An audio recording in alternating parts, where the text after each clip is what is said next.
I believe we're live. Let me make sure we've got audio. I think I hear something. Maybe, maybe not. Gonna wait just a moment.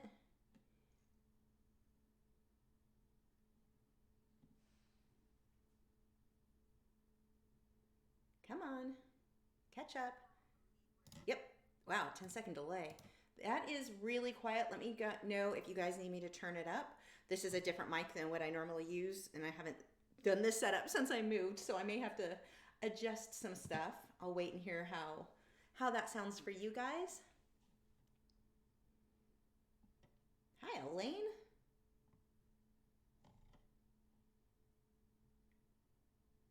Okay, I guess I should actually talk so you can hear if it's loud enough, not just sit here and wait for you to randomly decide if it's loud enough. I use common sense.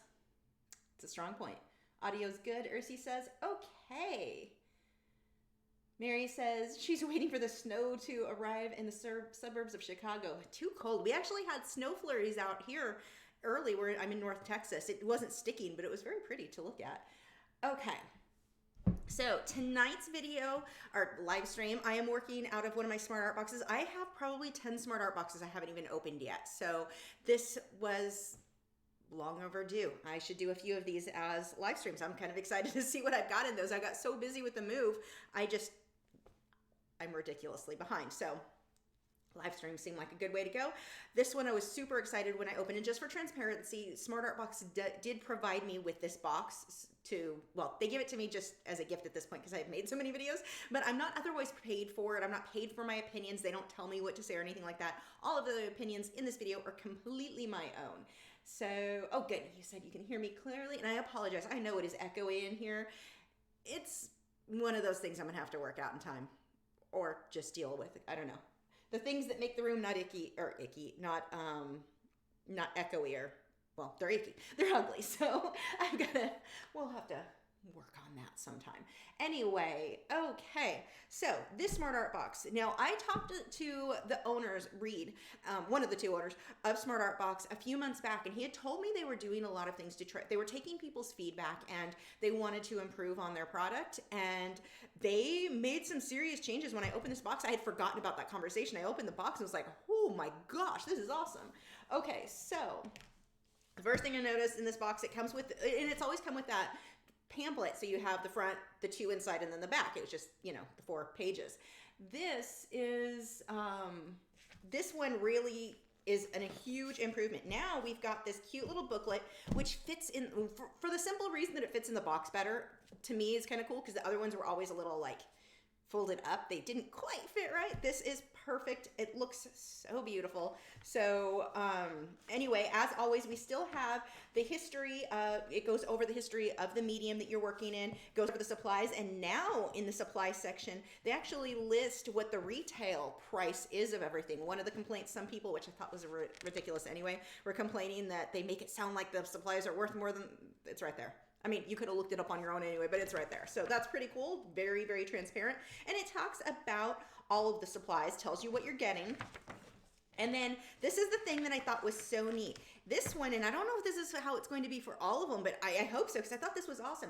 This has 2 projects in it. So one of the things that Smart Art Box that really separates them from some of the other subscription boxes is that you're not just getting a box full of supplies, or they're like, here, take this, have fun, figure it out, which can be fun too. I'm not bashing that. But one of the things you're actually paying for, besides the supplies in this, is an art lesson. It's an art lesson in a box, which is really fun. It lets you try a different medium, that's how I found Inktense, which you guys know turned into an amazing part of my career. So that's just really cool. Anyway, so one of the things that this one has now, it goes through a beginner project, just like your first little quick start guide, they call it. So you get started on it, and then they have a skills challenge guide. So this one's a more advanced way, step by step, walking you through that project, and it's so cool. It's not what I'm gonna paint today because I'm not in the mood for painting things I can't eat. Miss you, cheesecake. So yeah, and then on the back, you've got your project pointers, and I'm pretty excited about how nice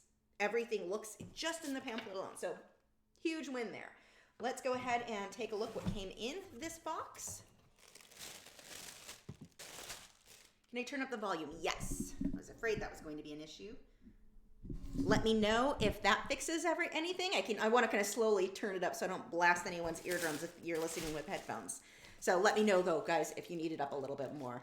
Still can, okay. It'll take like 15, 20 seconds of delay before I find out if you can hear me or not. So I'm going to hold off before I go through this really quick to make sure the audio is getting better. I think Kathy and Richard had commented. Oh no, Richard, Kathy, and one more person. Super quiet. Okay, a few people did. You guys can let me know if that helped or if you can still barely hear me. Okay. Jamie says, hi, thank you for being here and doing this. I absolutely cannot wait to see you do watercolor. Renee said, thank you for doing this post on watercolor. Oh, you guys like watercolor, huh? Ursi says, good on audio level. Okay.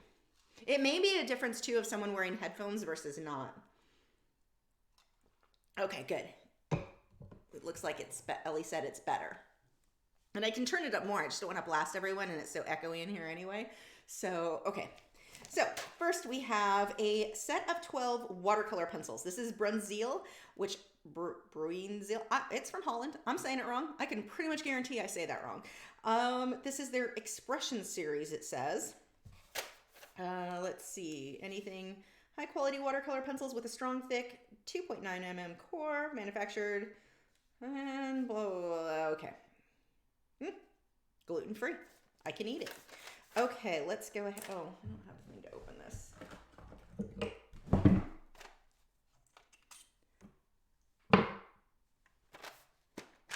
Oh, I'm spilling. So we've got a good set of pencils there and a little paintbrush. Nice colors.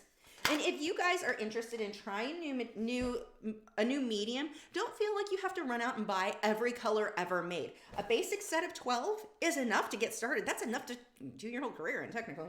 I mean, you can really do a lot with 12. If you saw my recent video with the macaw with 12 colors, it looks like I used a lot more than 12. You can mix, in watercolor especially, you can mix a lot with watercolor. Thanks, Katrina.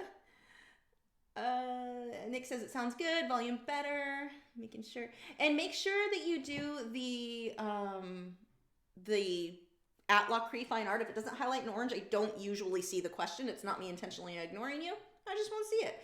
Yolanda wants to know if I'm going to still review the Pablo colored pencils. I don't have that in the works because I don't want to spend that much on pencils that I'm not the biggest. They're good on sanded paper for fine little details, but I don't know, maybe eventually. Thanks, Katrina. Katrina says, always learn something from you. I don't know if you'll learn much from me in watercolor tonight. Let's see. So the next were Talens Art Creation Quality Quality from Holland. Oh, this is, my dad would be impressed with my dad's Dutch. So, well, my stepdad, I'm not genetically Dutch. But anyway, he'll be impressed with all my Holland supplies. So it looks like we've got a pretty good set of colors there. Again, we've got black, brown, yellow ochre, green, ultramarine, or no, what color is that? It looks ultramarine, azul, ultramarine blue, a red, a yellow, and orange. So we've got some good variety there again. So we've got now a Zig Zag book. This is going to be the sketchbook I'm using tonight. And it's small enough. One of the things I was kind of excited when I saw this, it's small enough. Maybe I'll fill it. I'm so bad. One of my goals is always to fill a sketchbook, and I never do it. I buy the sketchbook, and then I never fill it. So let's see. This says it is 140 pounds. That's good for watercolor. 18 pages. Maybe I will fill it. 5.5 by 5.5 inches. Natural white watercolor paper. And acid-free. That's what I was looking for, just to make sure. I mean, all art paper should be, but you never know. That's a cute little book. It's got fabric on the top. It feels nice. Little way to lock it up. Okay, so far I'm liking this. I think that's real. This is one I definitely could have seen myself. Whoa, look at that. Ooh, that's not what I expected. Interesting. I don't have any sketchbooks like that. That could be fun. Okay, so we've got him. Let's see what else. And then the last in the box For supplies, a brush carrier with paint brushes. These are always handy, and I'm actually glad to have this. This is one I'll definitely be using in general because I keep a separate set of brushes for my watercolor and Inktense than what I use for acrylics and anything else. So I don't really like the brush holder that I have that much. They keep sliding out. This will be a nice replacement. Wow, see what I mean? The Smart Art, like when I opened this, I was like, holy crap, Smart Art Box really improved. So we've got a small section. Well, it's not that small. You've actually got more. Usually they send you like one paintbrush. You've got in that sense, a decent variety, but I think there's 8 of these. These are a bonus set of starter brushes. Just throwing trash under my workbench. Kind of makes me cringe. Okay, so yeah. Well, go ahead. I don't need this just yet. We'll put that off to the side. And then this is kind of funny. So one of the complaints somebody had about Smart Artworks, they don't even give you any candy, which I thought was ridiculous. I don't eat candy, but it was like, really? Now they have Sour Punch. So, you know, there's your 2-cent candy for anyone who was complaining about that. I don't know why people think you need candy maybe my opinion would be different if I would eat it. But anyway, then you've also got a little cute Smart Art sticker. That I like. That's a cool little addition. Maybe I'll decorate that on one of my cards. I don't know. No, I can't. I don't make decisions. So let's go ahead and get the box out of the way. And I'm not, like I said before, I'm not going to be doing the fruit. I just kind of wanted to do some loose landscape, like surreal type landscapes that I had ideas of. So we're just going to start on page 1. Maybe I'll do both. I was thinking 1 per page, but maybe I'll continue it on both sides. I don't know. Let's get caught up on a couple questions here. Let's see. Sarah said, I happen to be working on a watercolor piece now. Nice. Renee said, when the volume was low, I just cranked up my speakers to 11. And yes, I love watercolor. I want more tutorials on watercolor pencils and Inktense. I need to do some very soon. My next tutorial is going to be, for Patreon, it'll eventually be on YouTube, is going to be the pigment markers. I'm starting that tomorrow. And I just have to figure out what I want to draw. That is next because I had a lot of requests. Trisha, please don't eat them. Yeah, I mean, watercolor pencils could be tasty. They're gluten-free. Let's see. Brandy said, I bought 12 watercolor pencils, but nothing I do with them looks good. So I hope to learn something tonight. Well, I'm going to be using the watercolor, the little pans. Now, this did not come with a palette, but you could use this little plastic piece can be used as a palette instead. But I wonder if I know where I put my watercolor palette. I would rather work with that tonight. And it just, so you guys know, if you are interested in signing up to get your own Smart Art Box, I have links in the video description, and it has a coupon code that will give you a discount off your subscription for life. I don't make any, it's not like an affiliate link or anything like that. It makes no difference to me. I just think they're cool, so I'll share them with you. Ian said, Royal Talon are the company that make Rembrandt Pro watercolors. They are on the best list. They're the ones you have are the student set. I'll take it. It's not Crayola. I'm happy. Let me see really quick if my watercolor palette is where I think it might be. If it's not there, I'm not going to keep looking, but let's check. Also, can you guys see my slippers as I walk away? They're like 8 sizes too big, but they're so comfy. Oh, I have it. Okay. That was super easy. So I've got this little porcelain watercolor palette I got from Amazon. It seemed like it would be pretty handy. A lot easier and less messy than using the lid of this. And this would work. It's got little sections you could even put the paint in, but I don't think that's what it's actually for, but it could be used that way. I'm not doing it. Okay, let's see what will happen. I'm just going to play around with this. I'm not trying to do anything super amazing. One of the things that in a sketchbook like this and with these materials, one of my favorite things to do with that is concept art. Like just ideas, play around loosely with ideas that I might turn into a more elaborate piece later on. So these brushes, which is typical of most brushes, they have this gel gunk on them to keep them all nice and in place. So we're just going to rinse that off first. I am using, this one is my Paint Puck water container guy, water brush, water well, words are hard. That is what I'm using there tonight.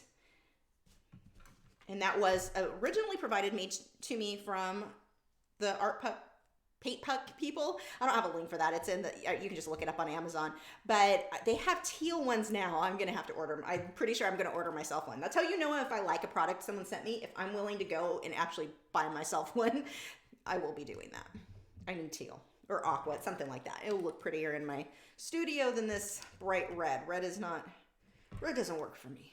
So I'm just gonna rinse all of those out, just get the gunk off so they're ready to go. Let's see.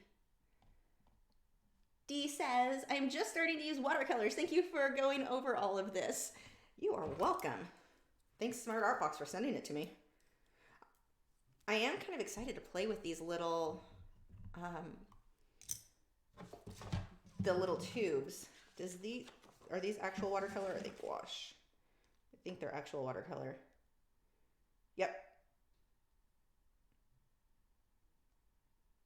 Just going over that really quick. Yep, we're good. Okay, so maybe I will sketch things out first, loosely, maybe? Why be responsible? Okay, let's start with some green and blue.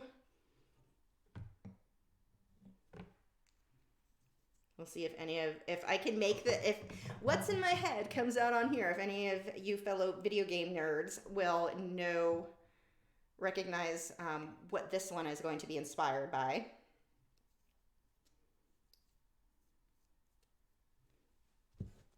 I guess I should turn them up right so I can see what colors are which. I'm really happy with this selection.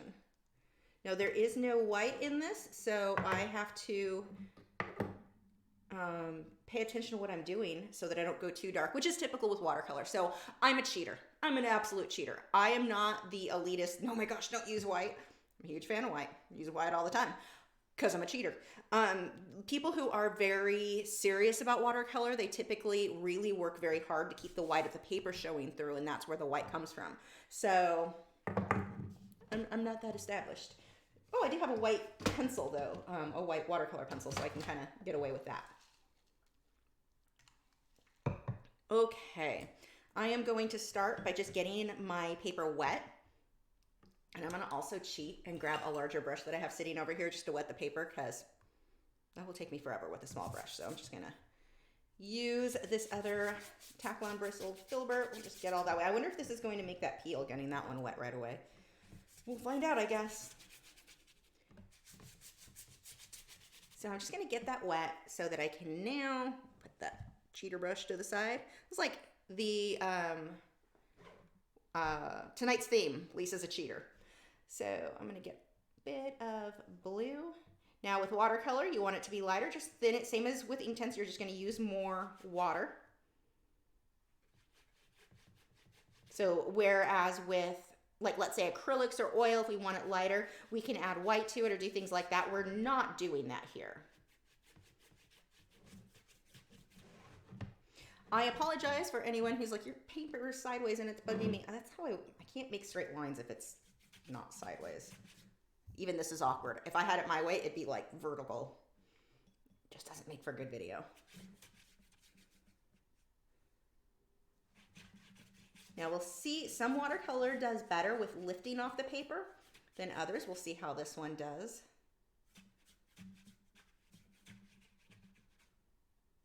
And I'm just gonna leave it kind of wispy, let that white fade out. And then I'm gonna start bringing in a bit of green. I don't wanna go too crazy. I'll just mix it. I want it to be a fairly cool green. We'll keep some blue in that, although adding that much yellow warmed it right up. But I'm gonna let that just fade out so it's a very soft background. I don't want a harsh line. One of the things that I used to do when I was younger with landscapes, everything I did was a harsh line, start to finish. My clouds were just as detailed as the mountains in the background, just as detailed as anything in the foreground. And you don't get the depth that you otherwise would if you pay attention to your soft and harsher lines. Like don't jump straight to making everything super harsh, and especially in like something like this, start out soft and go back through and define things more easily as you work your way forward. So you can go back and darken it up with watercolor. It's very much like colored pencil. It's going to be a bit easier if you start lighter. And watercolor, I think it's even more important, but start lighter and work your way up to your darks. Don't start with as dark as you can go, because it's a lot easier to make something darker. Once you go too dark, very difficult to make it lighter, and sometimes not possible to get it as light as you wanted it anyway. So I want to warm, I'm going to add some yellow. We're going to move from a bluish green up into yellow, and that's another thing that you can do, a little trick there for developing a bit more depth in your work. Things in the background, you want to keep them with more of a bluish tint. And not always, there are exceptions for sure, but if you have that bluish tint and you move forward into a more warm, or like into your yellows, that is going to also help you develop a bit more more depth in your work. It's buckling a little bit. Not bad. This paper's actually, I've got shadows all over the place. I apologize for that. My lighting's a little weird. I'm going to have to rework how I've got things set up in here. But let's see. We'll fade that forward. Now I'm going to let that set for a minute.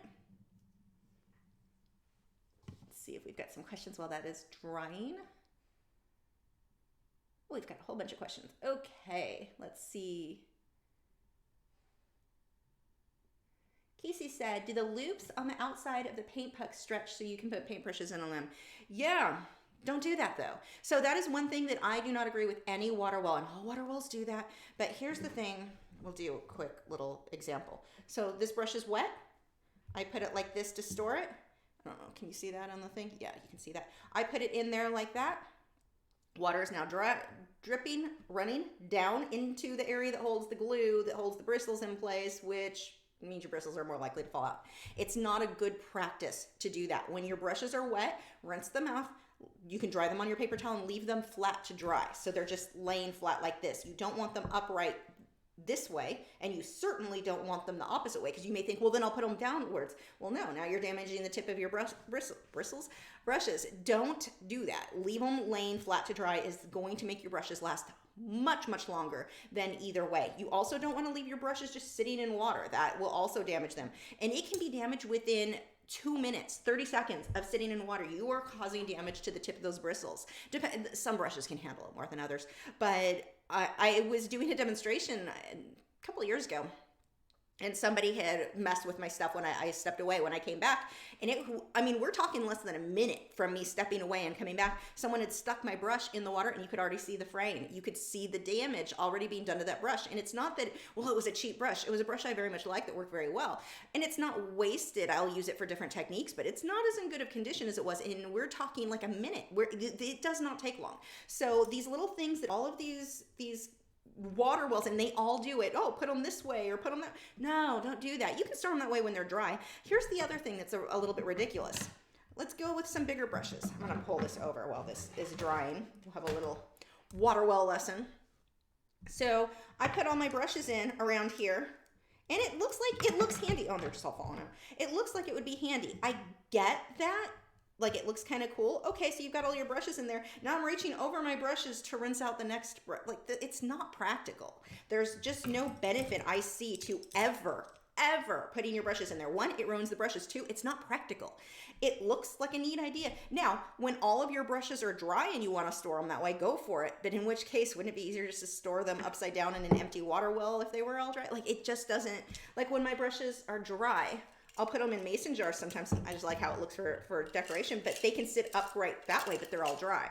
So even then, I'm like, why would I go through the effort of putting them in all those little ringy guys? So that's one thing that I don't like with it. And I can't say I don't like it with that. Every single water well has that. So, well, not every single one, but almost all of them. So it's not just a paint puck thing, but there you go. Let's see. Renee said, those of us with autoimmune issues, the pencils are probably less toxic than the candy. Probably. I bet you're right.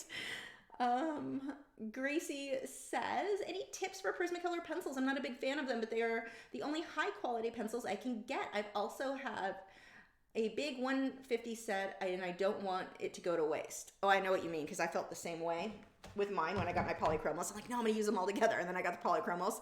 I barely touched my Prismacolors again after that. But go through the Prismacolor website and pick out the ones that are light fast would be my first tip.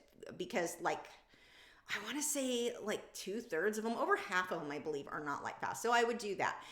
Sharpen them. You don't want to sharpen your Prismacolors like these ones. Let's see if I've got any in front of me. This is a polychromos. Here's a good example.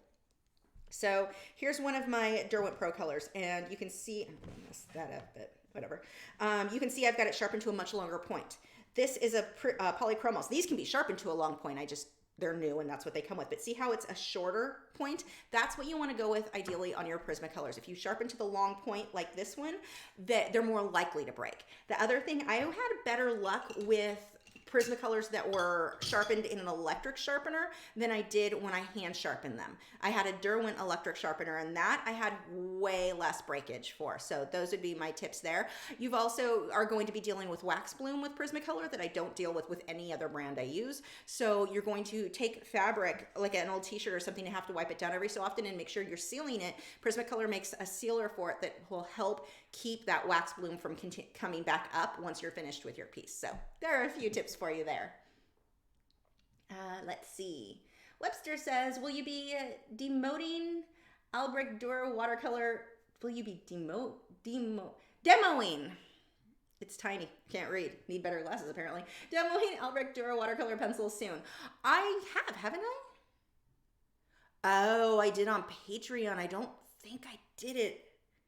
Did I not do a video with those yet? I thought I did.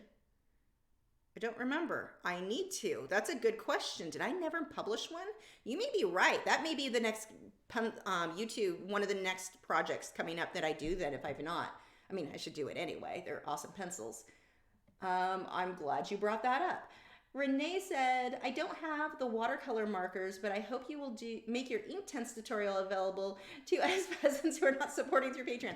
All of my stuff that goes on Patreon, almost all of it ends up on YouTube eventually. I've been sick, like the autoimmune stuff, the fibromyalgia. The last 3 weeks I have felt horrible. So I have not accomplished very much. I'm now starting to feel better. And so I had to get my diet back on track, and it took a while. I got really sick for a while, like really sick for a while there. So excuses you don't care about.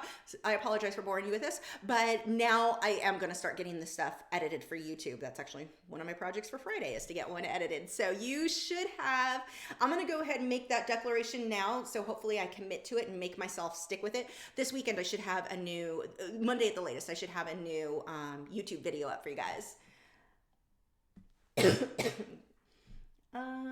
Let's see. Ursi said, white gouache works if you have, white gouache works if you're working in watercolor and you want white to like stand out on top.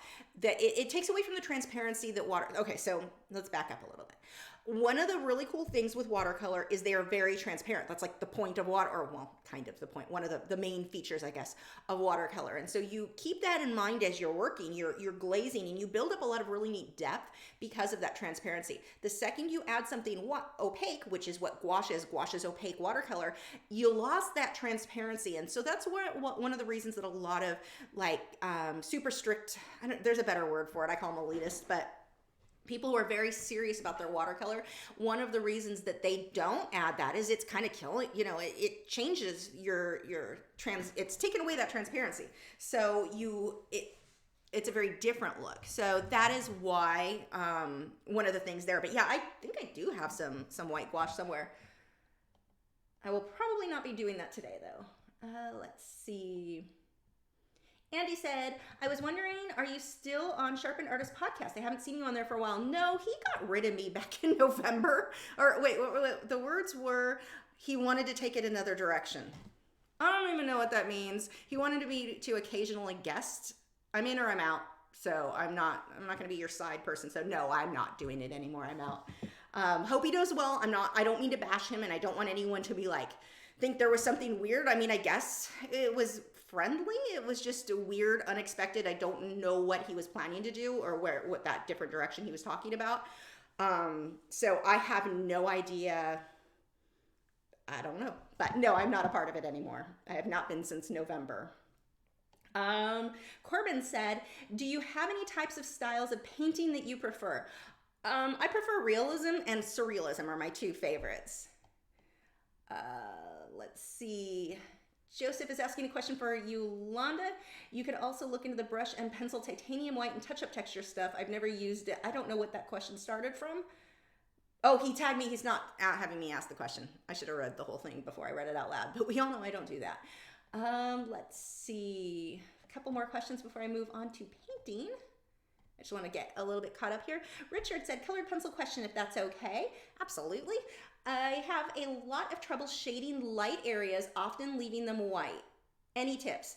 The touch, actually going back to what Joseph just talked about, I think he's a mind reader or something bringing that up already. But yeah, touch up texture titanium white mixture is my absolute like go-to. Without that product, I choose different ways to paint. So if you saw on Instagram or Facebook, or I think I posted the new one on MeWe as well, my bee that I just finished, I probably wouldn't have chosen that project to work in colored pencils. I probably would have done it in acrylics if it weren't for the touch-up texture titanium white mixture. It's a white mixture that is intended for colored pencils. So unlike using gel pens or ink or acrylic paint, what a lot of people I've seen artists do to get white highlights on colored pencil, those are not archival. This is intended for colored pencil, completely archival, and that allows me to get those white details, keep things, or go back and add the white boldness to it. So I can't say enough about that product. It's definitely a must-have for me. I would not want, like, I don't intend to ever work with colored pencil without it unless I'm doing a demo like specific for a specific product or company. I can't, like, shouldn't say I can't work without it, but I wouldn't want to. Like, that stuff, it's incredible the difference it's made in my work, in it being, allowing me to do things that I just felt I couldn't get quite the effect that I wanted with colored pencil before. So that would be my recommendation. That's made all the difference in the world for me. Ursi says, do more watercolor than anything else makes you feel better. Get well soon. Thank you. Sarah said, I noticed while working with watercolor pencils that the more water I mixed with the pencils, the darker they came out. This is the opposite of how regular watercolor works. Yeah, no, you are right. You are absolutely right. It is backwards. I hadn't thought of that. One more question. Funny dude, quick question. Can I use watercolor as an underpainting for colored pencil on sanded paper?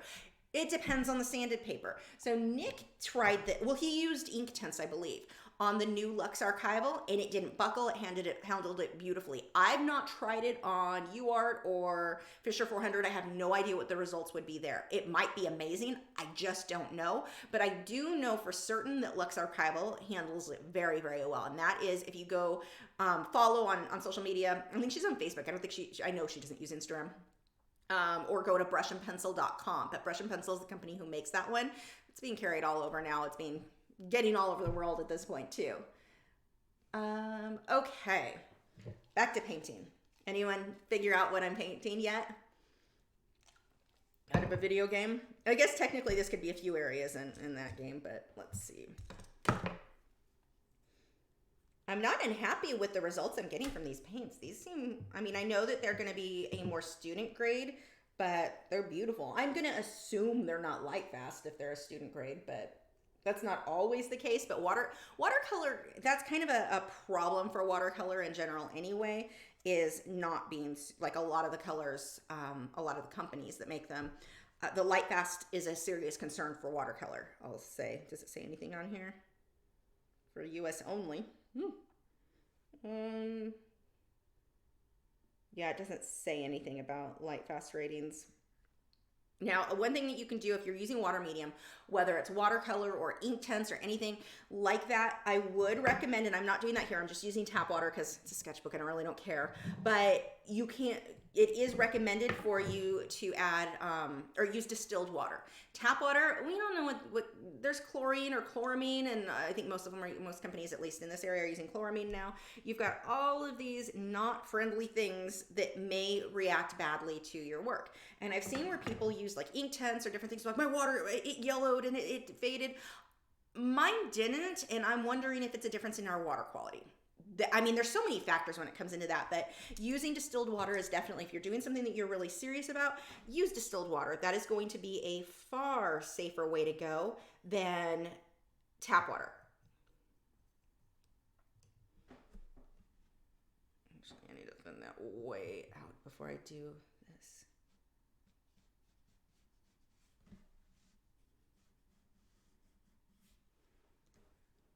Let's see. Whoops. Pauline said, I also have a bunch of Prismacolor pencils. I have decided to use them all to practice. Yeah, I kind of had that idea myself too. And then even then I was like, no, I don't want to use these.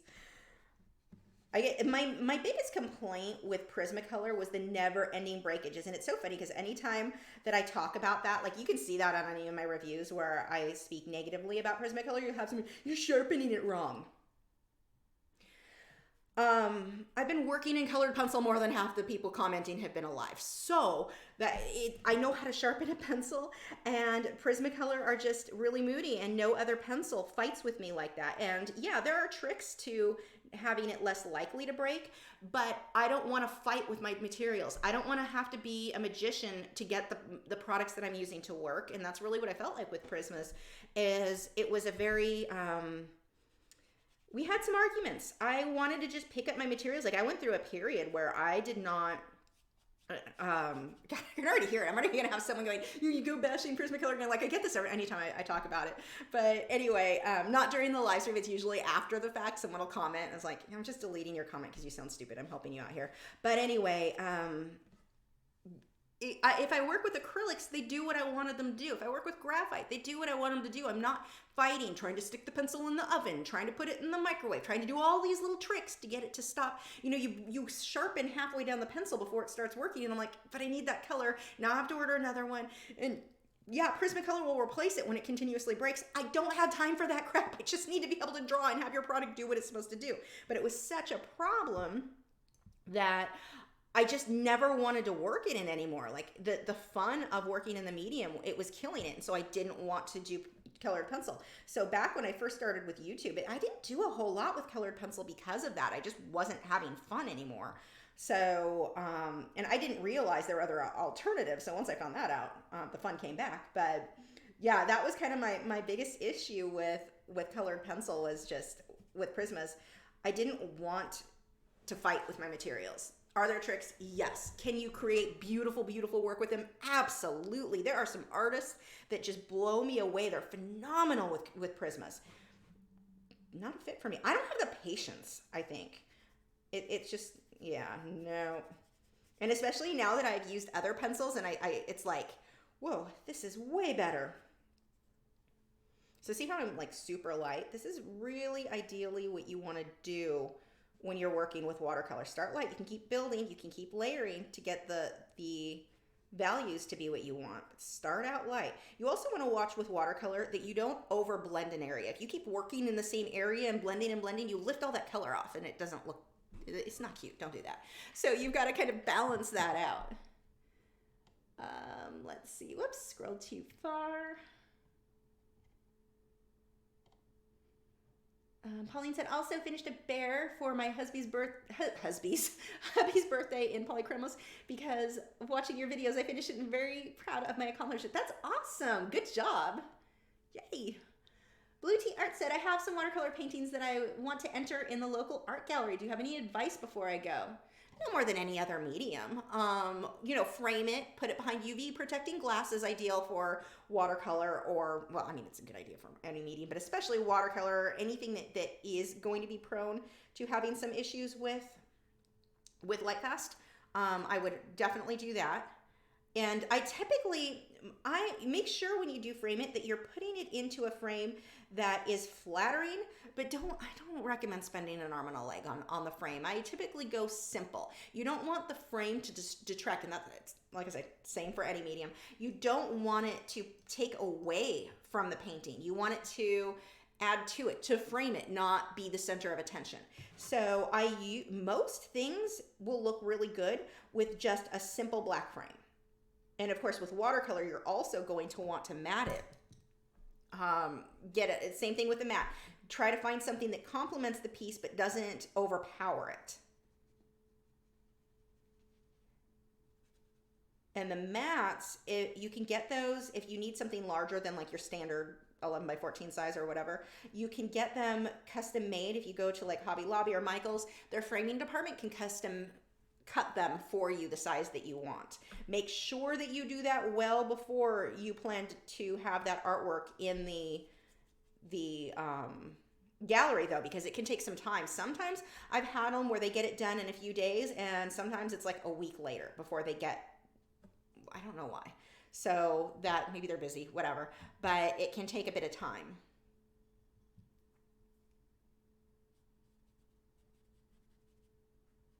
Now, this is another thing for creating depth. Pay attention, or notice how it fades from like blues, and as I make smudges, as I work my way up, I start darkening up those values. So everything in the back, it's just softer. It's not super harsh. I don't want to take that black right up all the way to the back. It pulls that too much in focus. I want that out in the distance. Ursi said, use the Faber-Castell watercolor pencils on this watercolor painting. No, well, this is a Smart Art Box project. I'm trying to mostly use what came in the box. I could, though, like if I use this for feature stuff, I absolutely could. Elaine, did I skip anything? I think Elaine was next. Elaine said, I want to try a colored pencil piece. Should I avoid doing a background? Also, what size would be best? I say do the background. The more you use those pencils, the faster you're going to learn. Don't jump into expecting it to be an absolute masterpiece. It's your first piece. It's not going to be. You're getting a feel for it, and that background can help you get a feel for it. It can be frustrating. Colored pencil takes a little bit of getting used to and how to layer and all of that. But no, I say jump in, and I would do the background too. And then I think for your first colored pencil piece, an 8x10, look for a macro shot. So like if you're going to Pixabay, do a Google search or a Pixabay search for macro, M-A-C-R-O, and you get just this close-up. Maybe it's an eye of an animal or a close-up of a flower. I think those can be easier, especially on an 8x10. You've got the detail. You can practice detail, but also soft blending. It gives you a whole lot to learn from. So that's what I would recommend. Okay, and I'm going to keep layering slowly, more and more with the black. I'm mixing it with some brown. That black has a bluish tint to it, which I don't really want, so we'll just keep mixing a bit more with the brown in there. And I'm just pulling that up. This brush has a bit of water. Just keeping it kind of light. Now here, I'm getting a little bit more dry than I want, so I'm going to add some more water and just kind of re-wet this. Now this is one of the things that I think can be a challenge. It was for me with people with watercolor when you're not used to it. The fact that it will lift. You have to be aware of that. But on the flip side, oh my gosh, it can make things so much easier for you. You can use that to kind of adjust and fix. This was too harsh for what I wanted there. Just take some water and it reworks. I have to say I do really like these watercolors. They're lifting really nicely and they're working beautifully with this paper. This is a really good set. Sometimes one of the things that I had experienced with some of the Smart Art boxes, occasionally you would get like, this is not the best paper for this medium. Today, not the case. This is really, I'm very, very happy. I'm very impressed with the quality of the supplies in here. It's doing exactly what I want it to.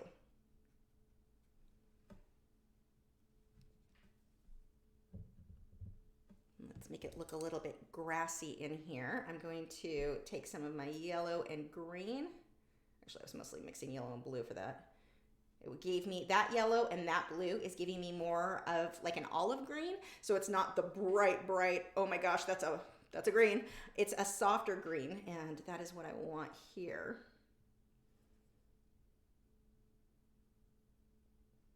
I'm just gonna let that mix with the black, and we're gonna create a little bit of a grassy look by pulling the black into, it's just mixing with that color I have and letting the paint that was already on the paper, because the watercolor, like I said, it reactivates. So I'm just pulling that down, letting those mix together so I get a kind of soft look. That's the goal anyway.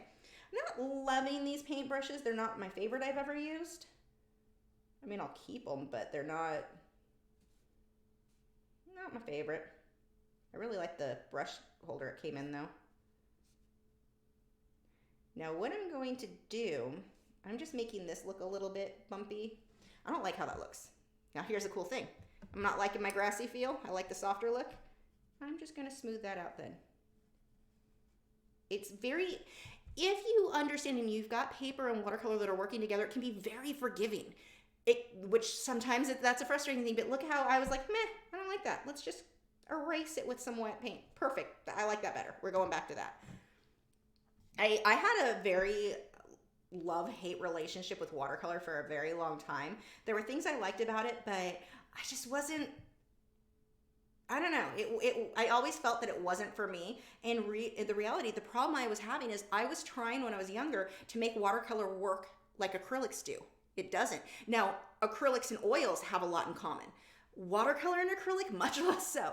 And because I started as an acrylic artist, I really did struggle with getting the results that I wanted. And it was just that I didn't understand, you know, how to let the medium work how it's supposed to, let it do its thing. I love the softness that you can get with it. This, if you haven't figured out, is just a crater, like a crack in the ground. Okay, let's get a few of these floaty guys.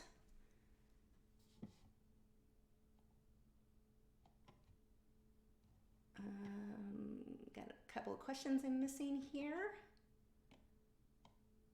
Melody said, I have the same problem you have with Prismacolor. I just got tired of fighting them. Luckily, I got some polychromos for Christmas and I'm in love instantly. That's how it was for me. The second I used them, it was like, this is what life can be like with colored pencil. This is amazing.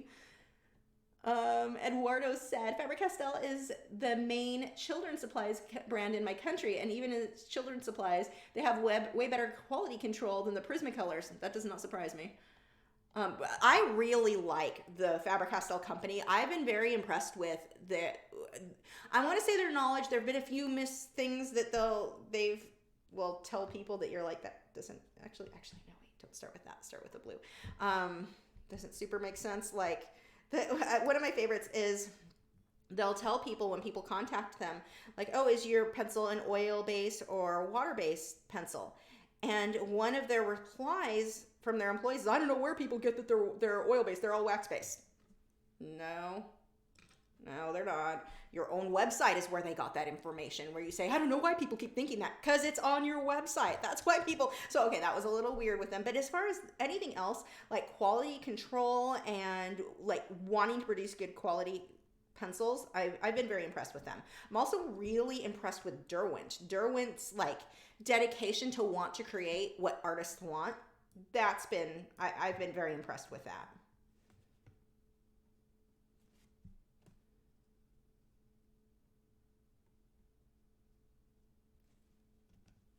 It's a little too dark, so we'll get some water on there. We'll lift a bit off. There we go. I want it to just be set in the background. My edges are too harsh for being that far back. I'll have to mess with him a little bit more later, but his shape is getting funky and not in a positive way. Yeah, you're a hot mess. We'll come back to you. Paige said, my little brother just passed away at 25, 2 weeks. Oh my gosh, I'm so sorry.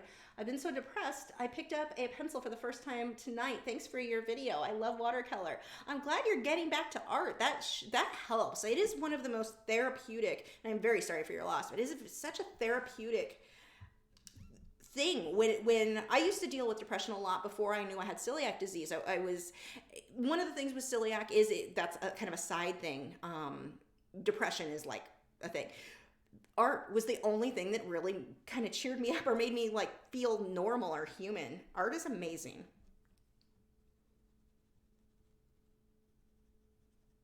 Soften some of that up. There we go. And I'm going to slowly, as I move forward with some of these, darken these up a bit more.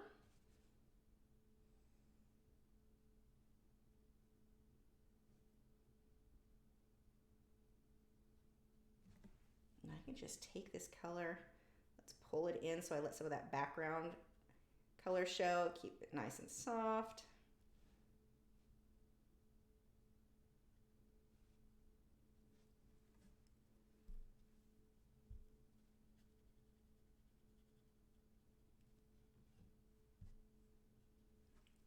Okay, let's see. Oops, missed some questions here. Alora said, this question might be off topic, but now that you are done moving, have you read any new books? I finished the second book to Skywards. Skywards, that's the Brandon Sanderson one, I think? If that's the same one, Skyward, oh my God, those books are amazing. I cannot wait for the third one to come out. Like, cannot wait. It's one of my favorite books for sure, assuming the ending ends up good. But anyway, no, I love that one. But I just finished Cast in Wisdom. That is one of the, I think it's like the 13th book in the Chronicles of Elantra. That was pretty good. And I'm right now, I've already read the book, but I'm now listening to it. It's Actually, hold on, I'll tell you what it is right now. I really like, if you like fantasy stuff, Annette Marie, oh my gosh, I love her. And she's an artist too, a phenomenal artist. She does the covers of her books, and oh man, is she good. She's just, wow. So anyway, super fangirl here. Let's see. It is, I'm on the second one. So the Guild Codex, Demonized, Part 2, Slaying Monsters for the Feeble. So it's the second in that series, the third one. The last one comes out, I think, in April. Gosh, I don't want to wait. I can't wait for that. But those, I don't know if you can see. Let me see if that shows up. The cover of this, she did. That's not the button I want. Nope, you can't see anything. That is not, oh wait, there you go. I don't know. Go look it up. You'll see her artwork. She's phenomenal. But that series is really fun. The narrator is great. That's the second book in the series. Well, that's the second book. It's the sister series. The main one was, God, what was the first one? Actually, hold on. I can look this up for you.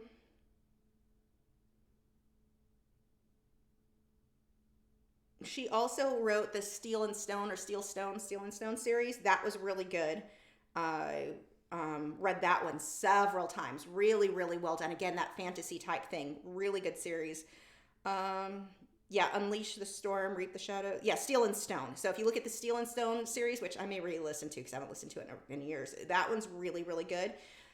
There's several in that one. She has a prequel that I didn't listen to because I don't like prequels, but that one I didn't. Let's see. Three Mages and a Margarita. That is the first book in the new Guild Codex book series. Again, Annette Marie. Great. Like, they're fun.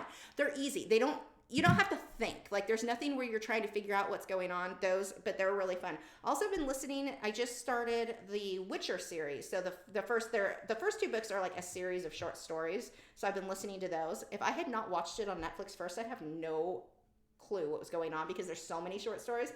Really good. The narrator is amazing. He fits that role so good. I've really been liking that one so far.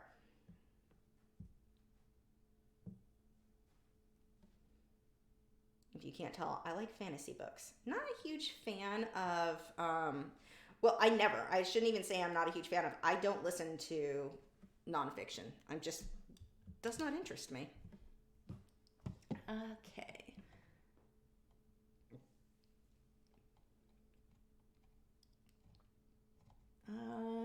Diamond Painting with Esky said, my 25-year-old Prismacolors are great. I just received a new set as a gift. So far, so good. I'm loving polychromos as well. Great job. Great together also. 25 years or older. Yeah, I think those were back when Barrel made them. And those, was it Barrel? Those were good. My original Prismacolors, and I still have some of them back from when I was in high school. So we're talking early 90s. And I just aged myself. Those ones worked really, really well. I mean, you did have some breakage because they're a softer pencil, and I don't have a problem with that. I have a problem when you can't sharpen the pencil. You can't use them. They're broken all the way down. The lead's falling out, just the quality control issues are where my problem comes in. But those ones were, my old ones, I didn't feel like I was fighting with them, and yeah, not so much. And you may get some you never have any problems with, and they'll be fine for you, and that's great. And then you get a batch that is not. Oops, I didn't mean to do that. I just dropped my brush. One of the problems I've been having lately is my arthritis is super bad. I drop everything. Luckily, easy fix. Just a little bit of water. Don't wipe it too much or I'll lift off everything that I have. But yeah, that works. Let's see.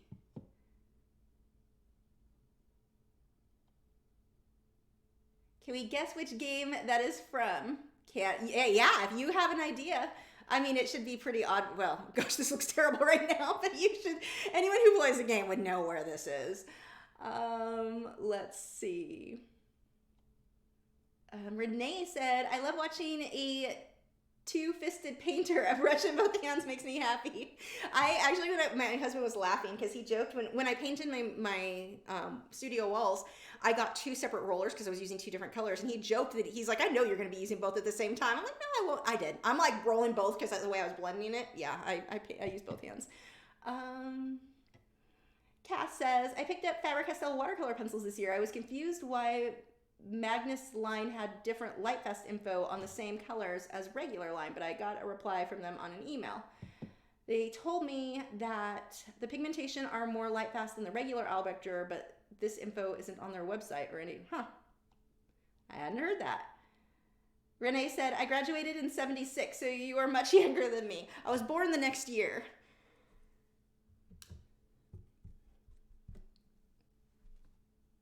Okay, let's lighten some of this. You know, one of the things that I kind of like on this is look how you can soften edges. That is I love that about watercolor. It's so easy to get your softer edges.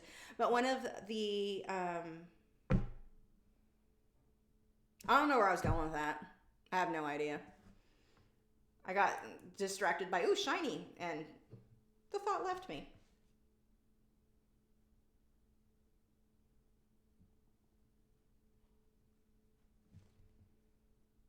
I don't have this in front of me. Actually, you know what I can do? I don't even remember what this part looks like. Hold on one second.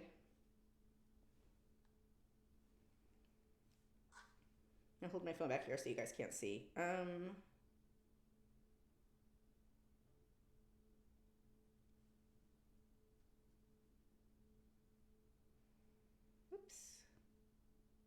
Hold on. This is taking a lot longer than I expected it to. I probably wouldn't have done this had I realized. Whoops, that is being weird.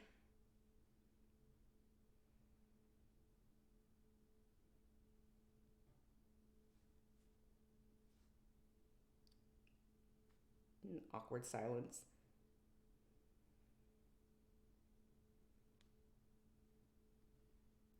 I'll put my copyrighted images off to the side so they're not on the video, but let's see.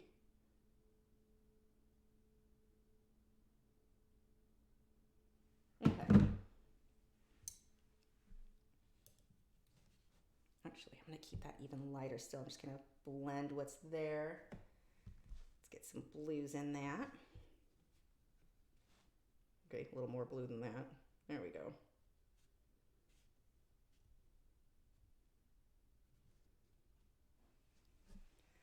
Let's see. Oh, missed a few questions. Here we go. Shannon said, URB, I have some of my Prismas from 88. When I found one big bag of miscellaneous art supplies at a thrift store with the eagle name. Nice. Pre-1969. I would frame those. I don't think I could bring myself to use them. Diamond Painting with Eskies said, I started using polys thanks to you. I'm waiting for my 120 set to arrive. My Prismacolors are the last year of barrel as well as first year of Sanford.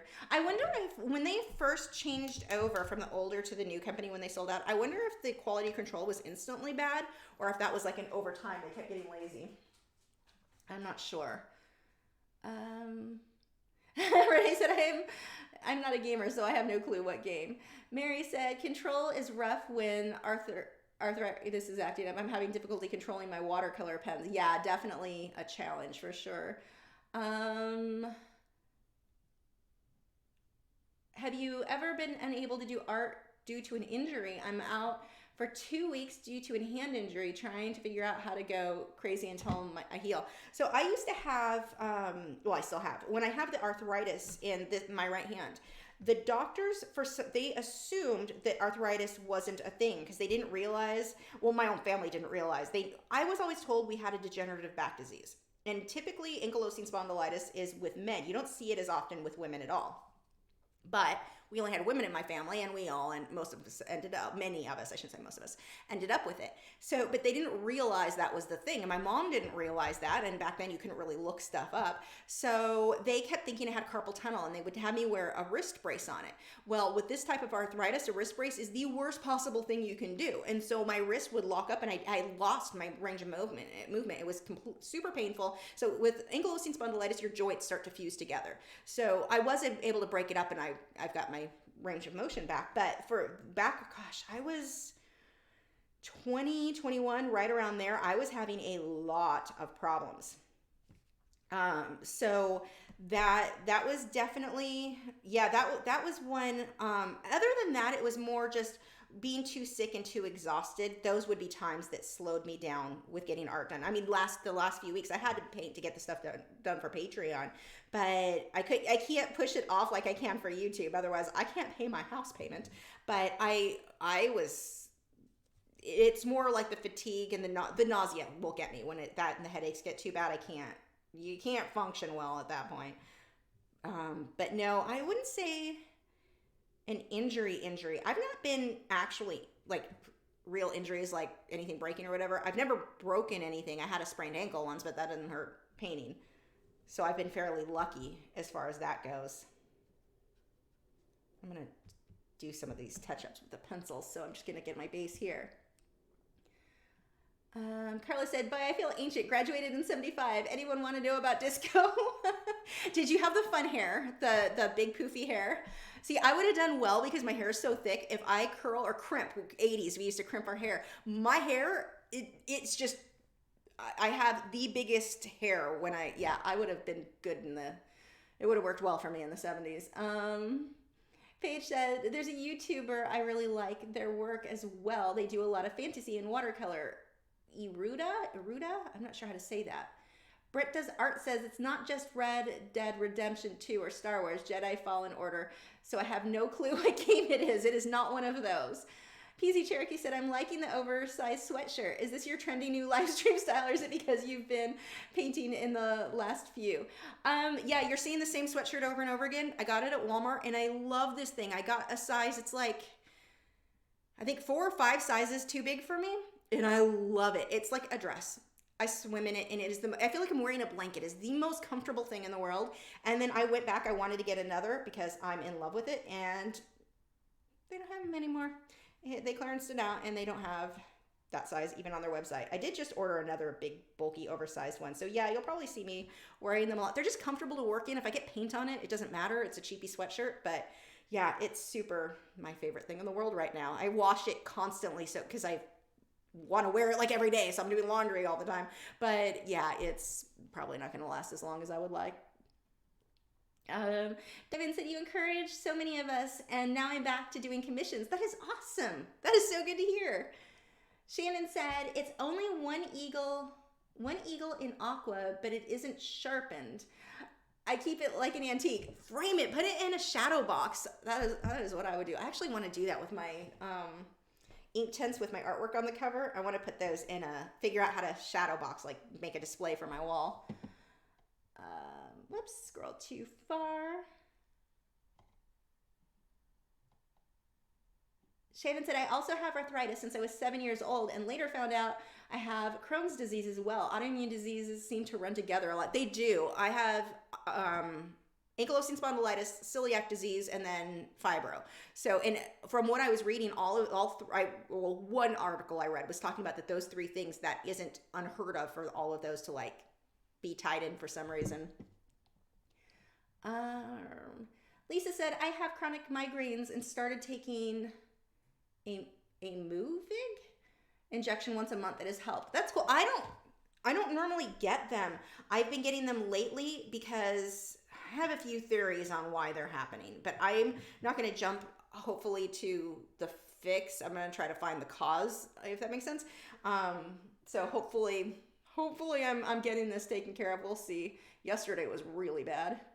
Let's see. Nikki said, "I recently bought my first," going back to, I'm not trying to be dismissive of that. I am not, like, my mother-in-law is a chronic migraine. Like, I mean, that is her thing. That poor woman. So if I were in her case, I would want to go and try the new medications. But with me, that's not it's a sign something's not right in me, but I can usually figure it out, what's causing it, and kind of get that under control. Or my natural doctor can, I should say. Nikki said, "I recently bought my first set of polychromos. What paper would you recommend for using from Michaels or Hobby Lobby, Canson or Strathmore?" I never used Canson that much with my polychromos. Well, I take that back. I like Canson Me-Tense. I'm trying to cross my legs to be comfy. My back is bugging me, and I don't know why. My brain is telling me that's going to help. That's the worst thing possible. This table doesn't allow for that very well. What color is on here? So I really like the paper. It is it's Strathmore Medium, I believe. If you go back, look at the macaw I did with the 12 colored pencils. So just do a search for Lachri. 12. It's not that long ago I did that one. Look at the paper I used in that. That is the paper that I would recommend from there. It's lightweight. Keep that in mind. It's not my favorite for commissions. It tears too easy, but it is a nice surface to work on. That one is one of my favorites. Like I said, I don't use it on my work normally because it is so lightweight. It would be very easy to damage. But as far as like the texture and how the pencils blend on it, that I really like that one. Let's see.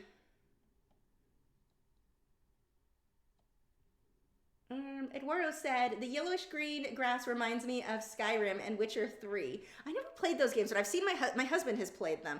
It's coming out a little bit more washed out than what mine is. Mine has a little bit more of a green tint, not quite. Yeah, I guess it's not that far out. And this line here is just a shadow that I'm going to have to work out the way I've got my lights set up in here.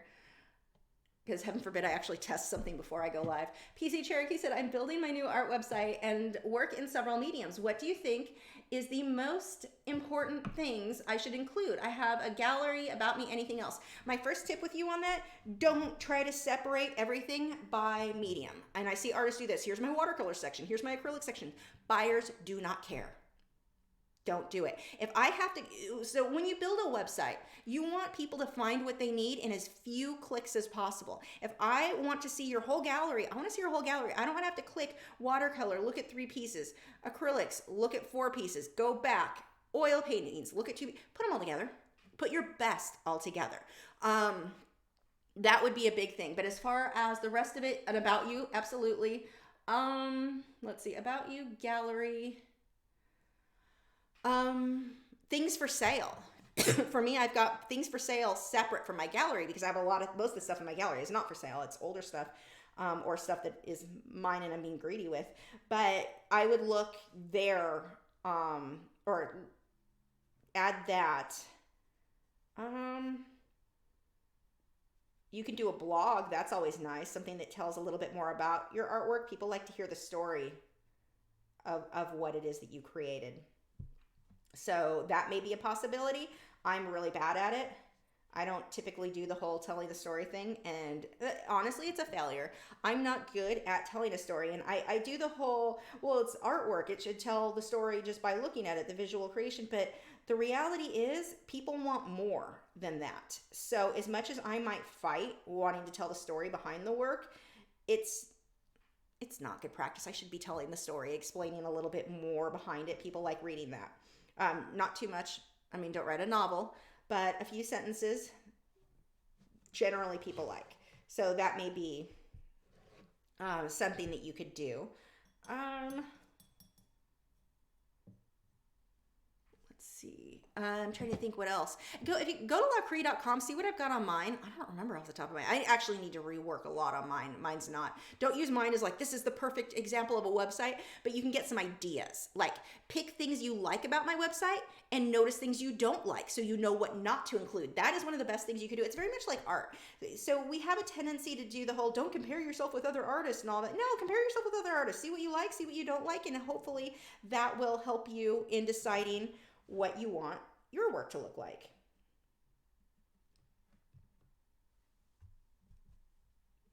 But that's what I do when I've redesigned my website.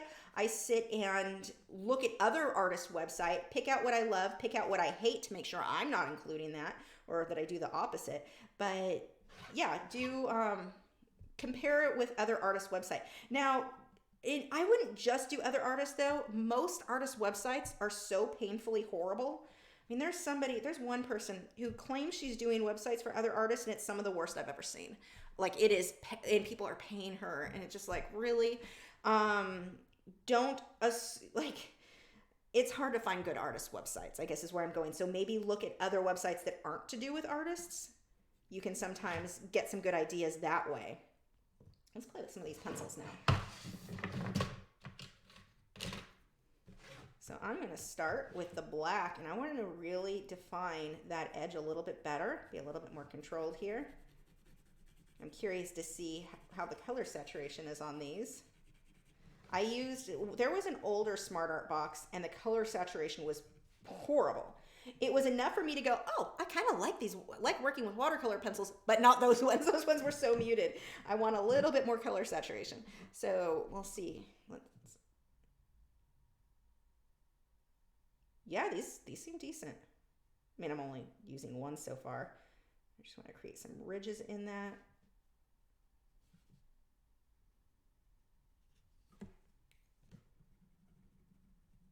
Now with watercolor pencils, you want to be careful because if you go, like what I did there, if you go over an area that's a little bit wet, that can be a good thing or it can be a bad thing because it's going to come out really dark if you put a pencil on top of a wet area. And sometimes those areas, depending on the pencil, they won't blend out well if you put them on top of a wet area. So I typically, when working with watercolor pencils, prefer not to use them until that area is dry. Otherwise, they just don't blend as well. Sometimes you may like that. Sometimes you may want one area that's super bold, super dark. You don't care if it doesn't blend out because you want it to be harsh. Then that would be fine. But that definitely can be a bad thing. And I actually need to let that dry a bit before I do much else, so I can play with the pencils. So we'll let that dry. I'll get caught up on a couple of questions. Let's see if, oh yeah, got a few here. Nick would like my coasters. I have to show those. How cute are these? I love these coasters so much. Nick keeps bees, if you are unfamiliar. Speaking of our moderators, Joseph and Nick, they both have channels here on YouTube. Make sure you check them out. They're listed in the video description. Subscribe to them. Tell them thank you. Both of them have been doing some awesome content. You'll definitely want to check that out. I remembered before the end of the video. I'm kind of proud of myself. Okay, let's see.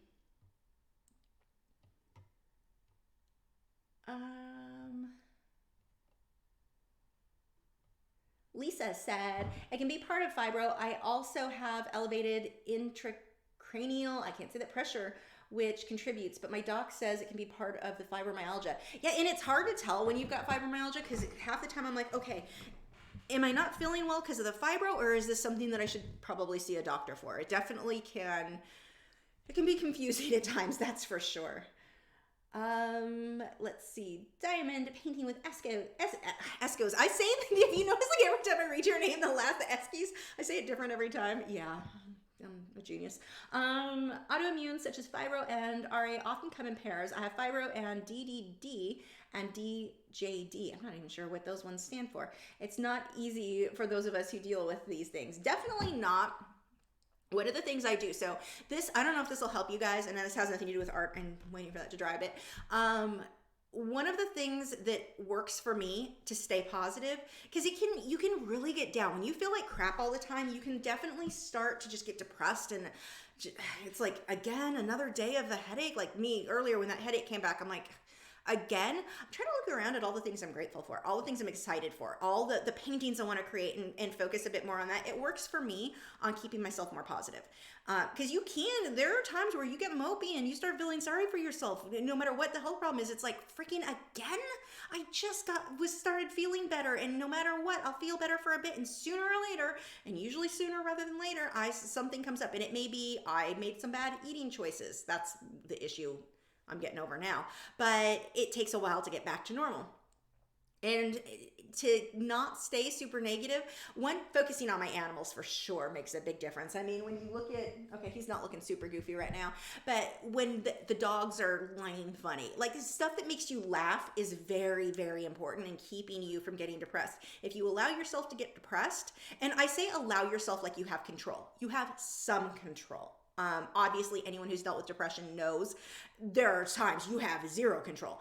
But if you can try to work towards things, and it's funny, I make it sound easier than it is. Obviously, any of you guys who have dealt with this, please don't take this as me being dismissive. Oh, get over it, because that is not what I'm saying. Trust me, I know.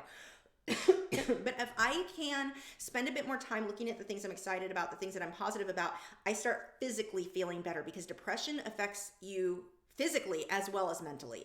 You're hit twice, which really sucks. Like I have a friend who struggles with it so much all the time, and I would rather deal with the physical pain, I think, than once the depression kicks in. That's so hard. So I try to laugh a lot, watch comedies, anything that gets you to laugh. That will help. And so those are some of the things that I've done that really, really do. And keeping busy. It's so easy. There were times where I was so sick before I figured out I could control this with diet. I slept almost all the time. I couldn't get out of bed. Luckily, the ankylosing spondylitis wasn't as bad then. Now I could not laying down is the worst thing I can do for my back. So I couldn't do that now. But back then, I mean, I was in bed all the time, and that made it worse. It was just this endless cycle. So getting up, going on walks makes a big difference for me. If I can get outside, just breathing air, and it sucks because it's so cold right now. So this is the wrong time of year for that. But that physical exercise, as exhausted as I am, that helps with my mental state a lot. So those are some of the things that I've done that, because it wears on you. Trust me, I understand. This has nothing to do with art. I apologize for those who are like, can you just paint? Let's see. Nikki said, so is smoother, thinner paper better than thicker paper for the polychromos? It depends on what your definition. I mean, the term smooth is subjective. Like, I don't like Bristol vellum. I hate working on Bristol vellum. My first polychromos piece was on that, and I couldn't get my color saturation quite where I wanted it to be. That piece was pretty, but it's very hard to get that color saturation on paper that is too smooth. I don't like it. It doesn't work for my techniques. I know artists who love it. Not a fan. I like something with a bit more tooth. So Fabriano Artistico Extra White Hot Press Watercolor paper is decent. I don't like the newer batches as much. They're okay. Canson hot press watercolor paper. Now, hot press is important. The cold press in the green label, too rough. Not smooth enough. The hot press is like the perfect, it has texture, but it's not too smooth. It's just perfect. I love am I saying Canson? The Arches hot press watercolor paper. I don't know if I said that wrong. So Arches hot press watercolor paper with pink label is your smooth. Green label is your cold press. That's too rough. Don't like that. So, you've got to find the happy medium between the two on what works for you. Okay, let's sketch with some pencils and answer some more questions. Let's see if I can multitask here. Sass says, my husband has ankylosing spondylitis, celiac, and fibro too. It sucks, but the headaches he finds, inflammation of the sinuses usually caused by eating dairy. Food seems to be the number. You know what's funny that you say that? I have been drinking, I got some decaf coffee that I've really liked, and so I've had more. I put half and half in it. And that was one of the things I was thinking about an hour before the live stream started. I wonder if that's what's causing the headaches. I've increased the dairy that I don't normally have, so, that much. And I suspect that makes sense. I'm going to have to find a dairy-free alternative there. So with the thing that I like with watercolor pencils, and you can get detail with watercolor. You've seen people do that. You can get photorealism with that. But I love combining the two. It's the same with Inktense. I love combining Inktense pencils and blocks because you get the best of both worlds. Kind of creating some, actually, I should probably put those shadows on the opposite side there. Maybe I'll turn those into waterfalls.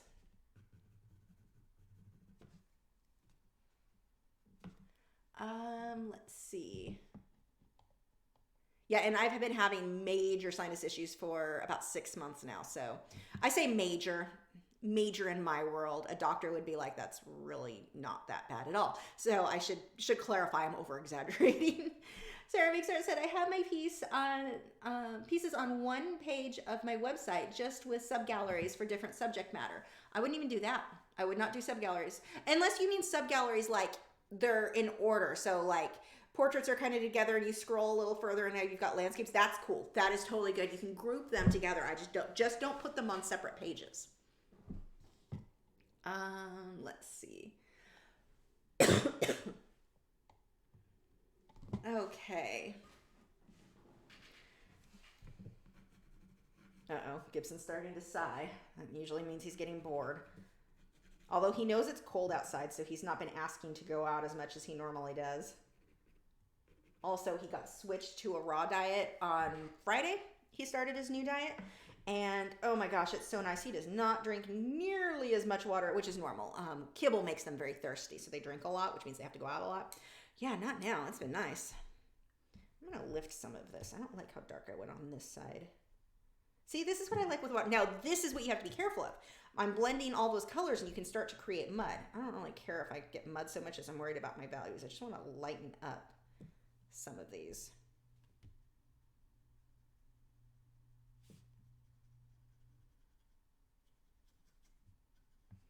Soften those out. I don't want to put the shadows on that side. It was kind of silly.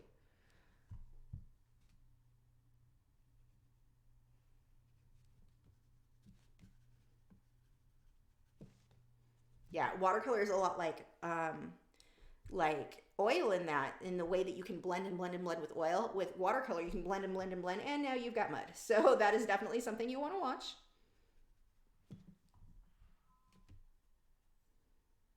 See how I can just lift that though? That's what I love. So when I paint with Inktense, I paint with those more like what I do with acrylics. So the way that you layer and glaze, all of that is very similar. When I paint with watercolor, that's really what the big difference is with those, because of the way that I can lift. It's got its own rules. Lisa Hawk said, I like coconut milk coffee creamer. I may have to look into that for sure. Carla said, you are the reason I draw with colored pencil. I am obsessed. I'm drawing a portrait of a woman with red hair. Great. My husband kicked the dog bowl. He just got home, so now Gibson's up.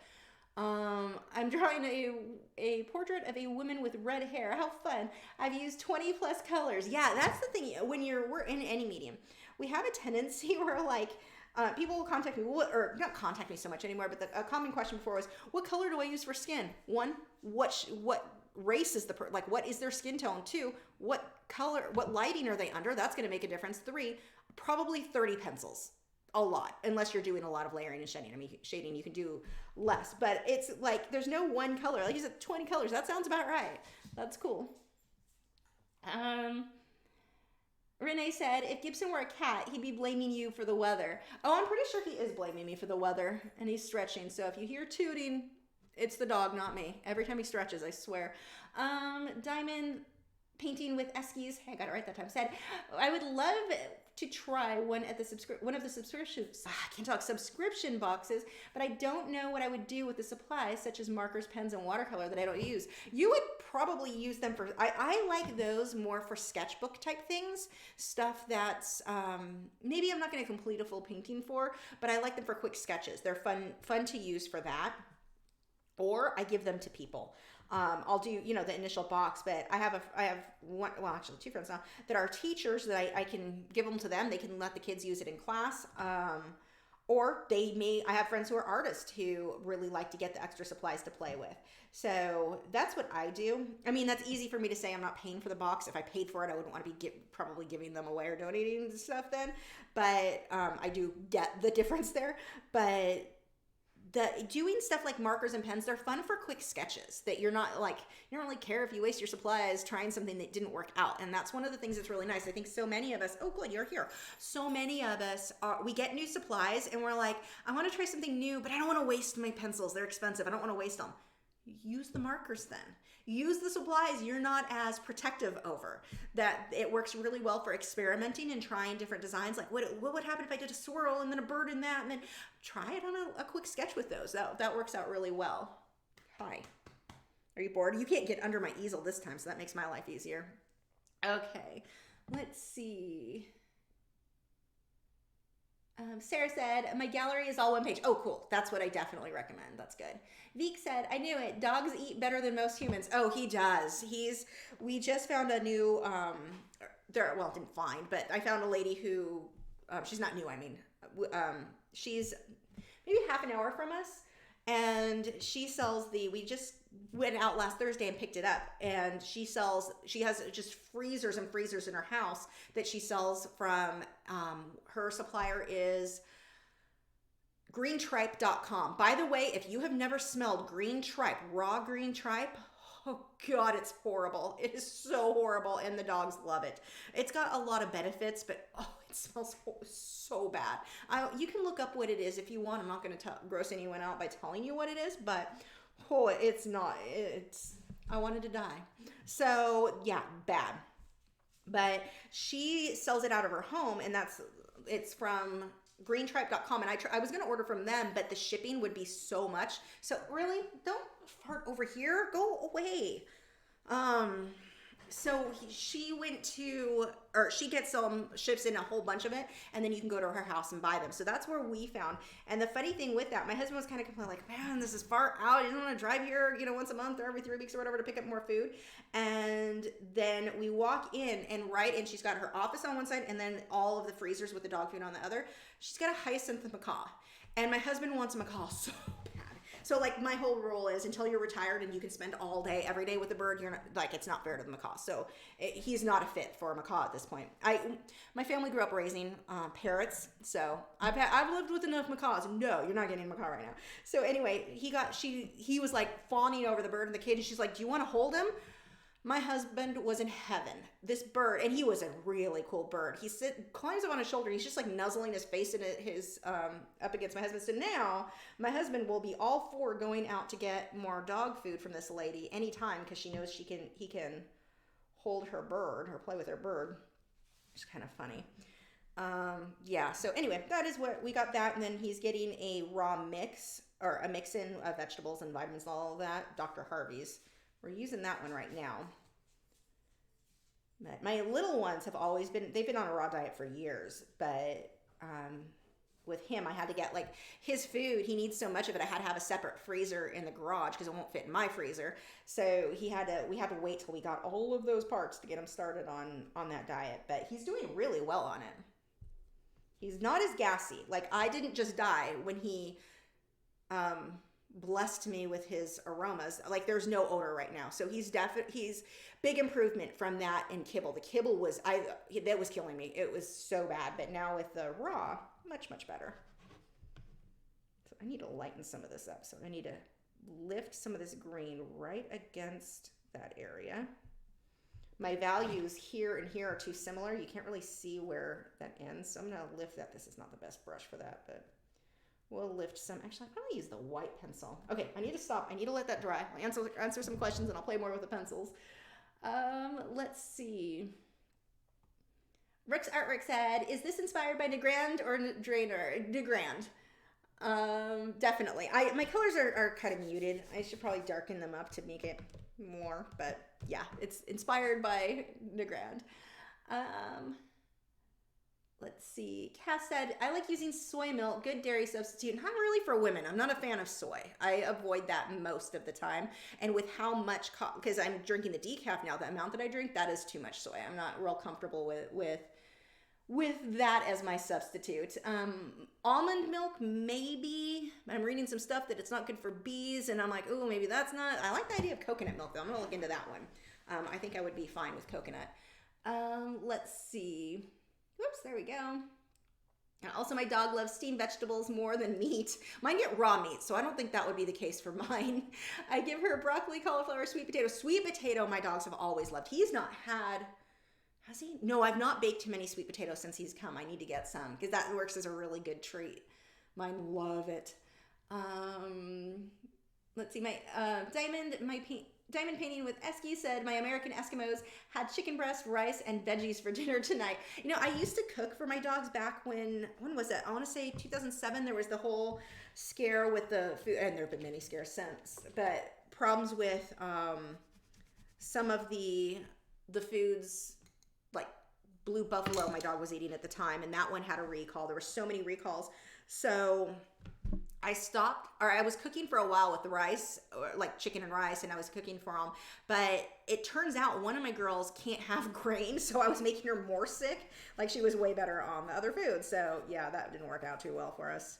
The white is definitely does not show up at all. So the white pencil, so far, kind of pointless. I guess if I push hard, it'd be better just to lift the color there. The white's not like, doesn't, I get that it wouldn't show up really on light areas. Maybe it could be used to soften things out, but like even areas that are darker, it doesn't do a whole lot. Maybe kind of for blending. A little. Kinda. Not the biggest fan of this pencil. I like the other ones better. Let's pull some different blues in just because I can. Oh, maybe that would be a way I can separate this. Yeah, that actually works. I need some way to just get that edge a little bit more defined, and that blue is working. I wonder what this will look like when I do it. I don't really care what this comes out like. I'm just playing with the supplies to see how I like these ones. I'm liking the watercolor tubes more than the pencils. See, if I get the paper wet, it'll show it better, so that works. Kind of get a grainy feel that I'm not super in love with, though, with that method.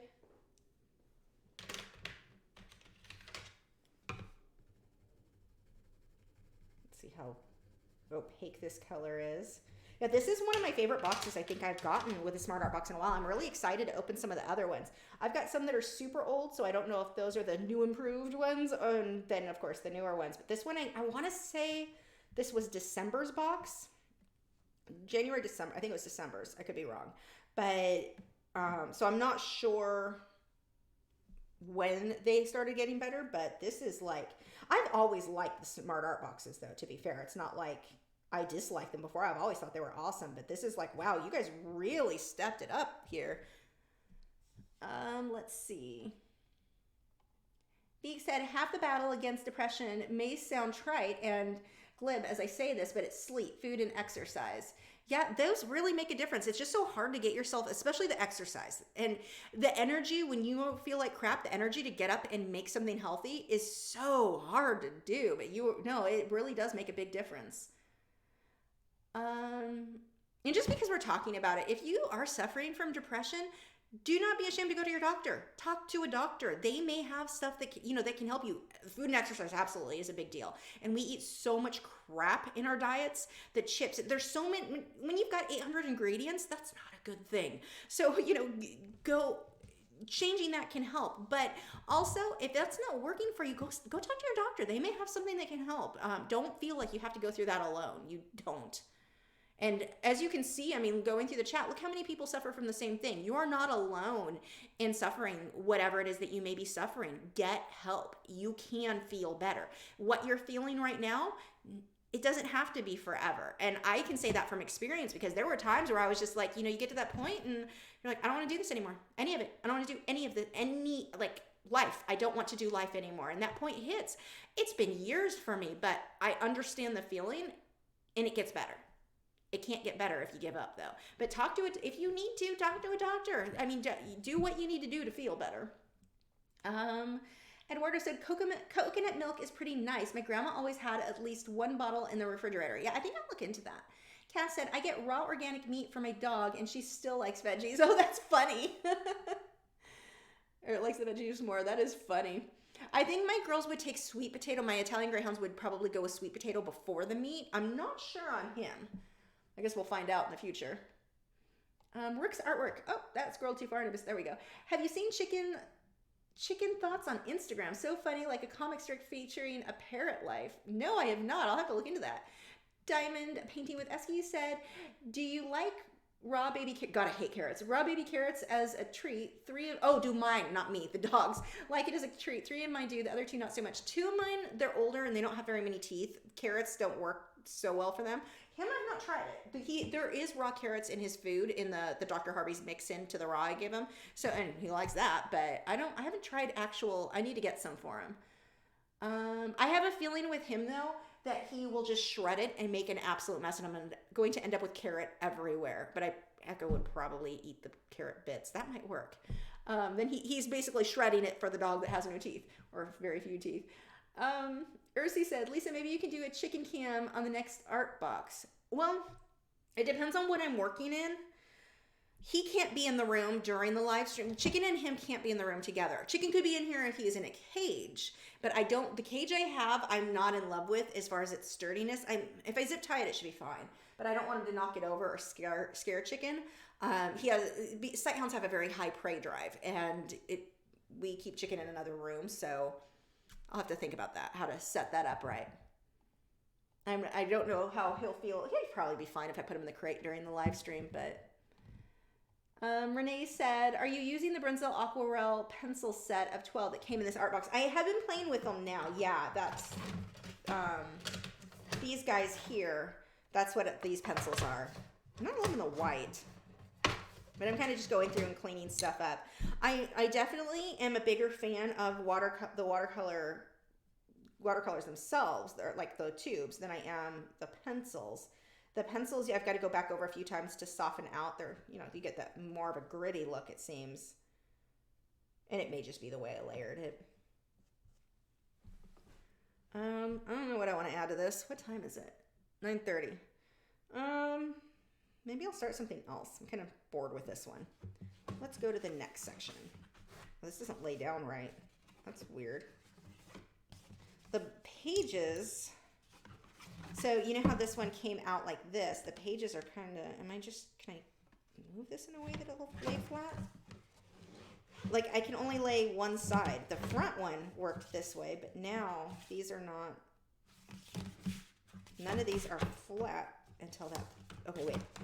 Okay, if I overlap the back end, now I'm flat. What do I want to play with next? I don't know. Let's do a foresty type scene. We'll make the colors a bit darker and see how that goes. Maybe mix some purples. Let's throw some red in here. I'm gonna take a paper towel and wipe this out though, because I'm gonna create mud. Diamond Painting with Esky said, mine love dried cranberries as well. I have one of my girls is so weird. She was having bladder issues at one point, and I would give her the cranberry pills. And at first I was like, if I squeeze these into her food, she might not eat it. I'm not sure on that. And so I did that and she ate it fine. Eventually I got to where I could just hand her the cranberry pill and she'd chew it, like bite into it and chew it. And that cranberry, that raw, she liked it. Weird dog. Let's see. Make sure you're doing the @Lachri Fine Art. If it does not highlight in orange, I just don't see your question. I'm not trying to ignore you and be a jerk. I'm just accidentally being a jerk because I didn't see the question. That @Lachri Fine Art did not, oh, because it's Lachri Fine Art. Maggie said, half and half is most likely not your problem. Milk, yes, but half and half is different. More likely the weather. I get sick from hearing in winter, maybe. And that's definitely possible because we just had a massive shift. We went from it being super, super warm, like it was 71, I don't know, it was like 70 degrees the other day. It was so nice out, to freezing, like within a day. So that definitely could be. Oh, Karen Mitchell said, anyone wishing to learn about raw feeding, my Facebook educational group can help. Karen, can you link, and one of the moderators may have to approve it. Can you put a link to your Facebook group in that? Because that's something that I definitely think it's a good thing for people to learn about. It's good for their teeth, especially if you're doing like raw bones, which he's not had yet. That's coming up next. We're getting him used to just raw in general before I switch him to bones. Although he transitioned into the raw so good this time, I'm wondering if he was given raw at the kennels he was at initially. Greyhounds often are. But yeah, if you can link that for everybody, because it's really, really good for the dogs. If you're not aware, kibble is, no matter how good the kibble is, no matter how good the ingredients are, research this. Don't take my word for it. Look into how carcinogenic, because of the way that we heat kibble. Raw canned food's better than kibble. Not that it's great, but it's really, really bad. So like I give kibble on occasion when I'm out of raw, but that is not a normal everyday thing for me. So definitely look into. You'd be amazed how much better it is for dogs on those other diets. Okay, so let's go ahead and get this paper wet. Again, I'm using yeah, I've got to work on the lighting over here. I thought this light would counter the shadow more. It's not. I mean, I guess it's not that strong on the video. In person, that is a big shadow going through here. Whoops. You know, I think I'm going to use this big brush too for that background. Let's see how quick I can get well, I guess the dry time makes it harder.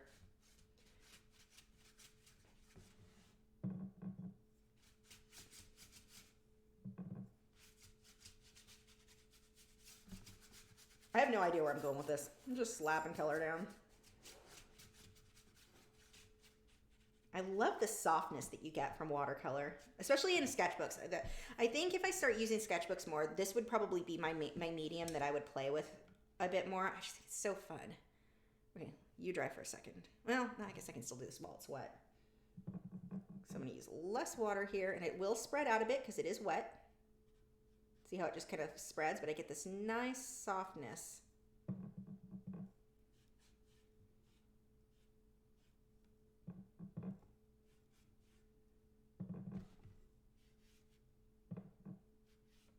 So I'm not adding more water to the brush or to my mix because there is already so much on my paper. I just want to get the hint of trees back there.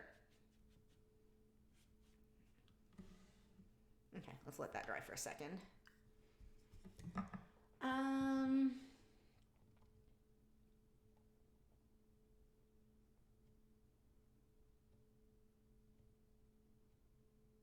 Cass said, my family members that are not healthy definitely suffer when temperature shifts drastically or when it gets too windy. It's been both here. I don't normally notice a big shift for me when the temperature shifts. This year's just been weird. The one thing I have had an issue with before is when I move from one area to another, because you may have different pollens. So that could be part of what's aggravating me. But I've been having problems with my sinuses since last summer before I moved. I don't know.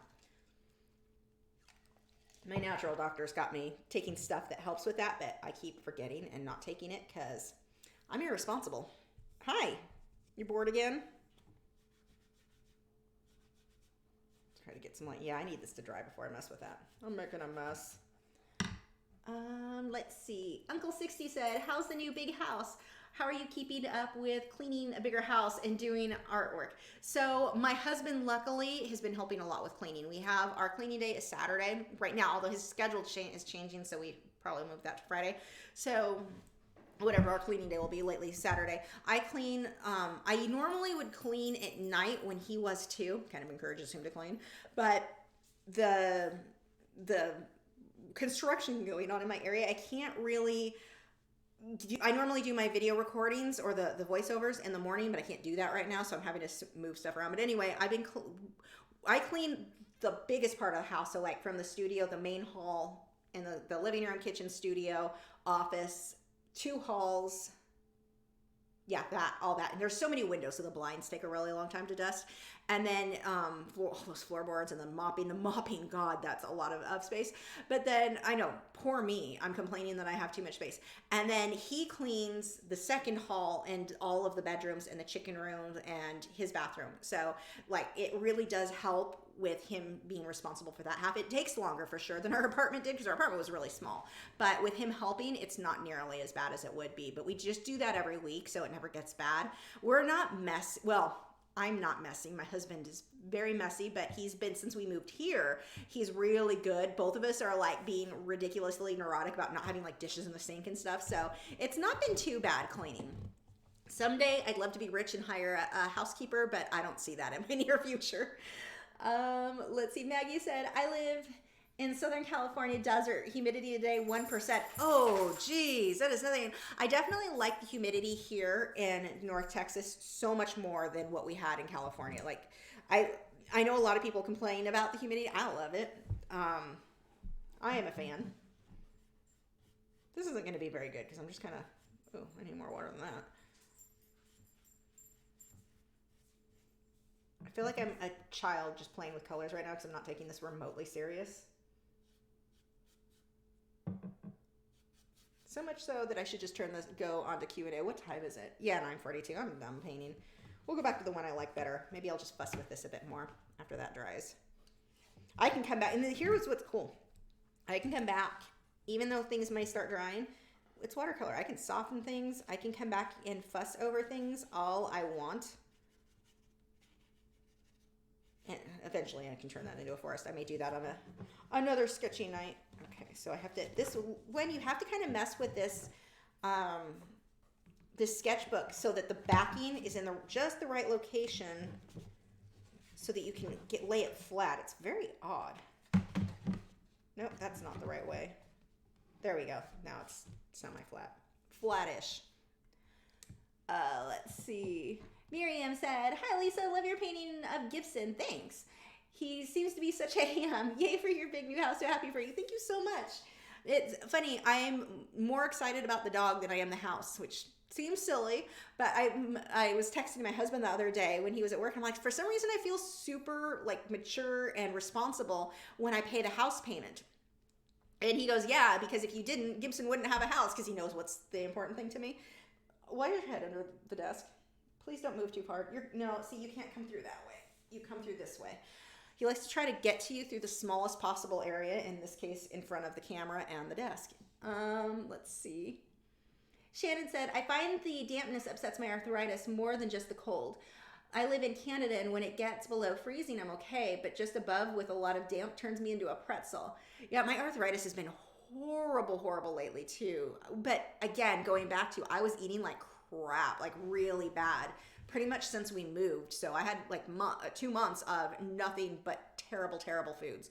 So I don't know how much of it I can blame on the weather and how much on my bad eating choices. I'm doing better now though. Renee said, personally, I cannot do soy. I can't even phytoestrogens do bad things to me. I think they do bad things to a lot of women. Yeah, I'm not there. I've read enough research on soy. It is definitely not, like, if something has a little bit of soy in it, fine. But with me, with how much of the soy milk I would be ingesting, I don't feel super comfortable from the research. Like, a little bit fine, but Nick said, can you do a panorama with more than 2 pages with that book? Yeah, you could. I'm not going to, but you definitely could. Oh, I made it all blotchy. That's kind of a neat effect. You definitely could do that.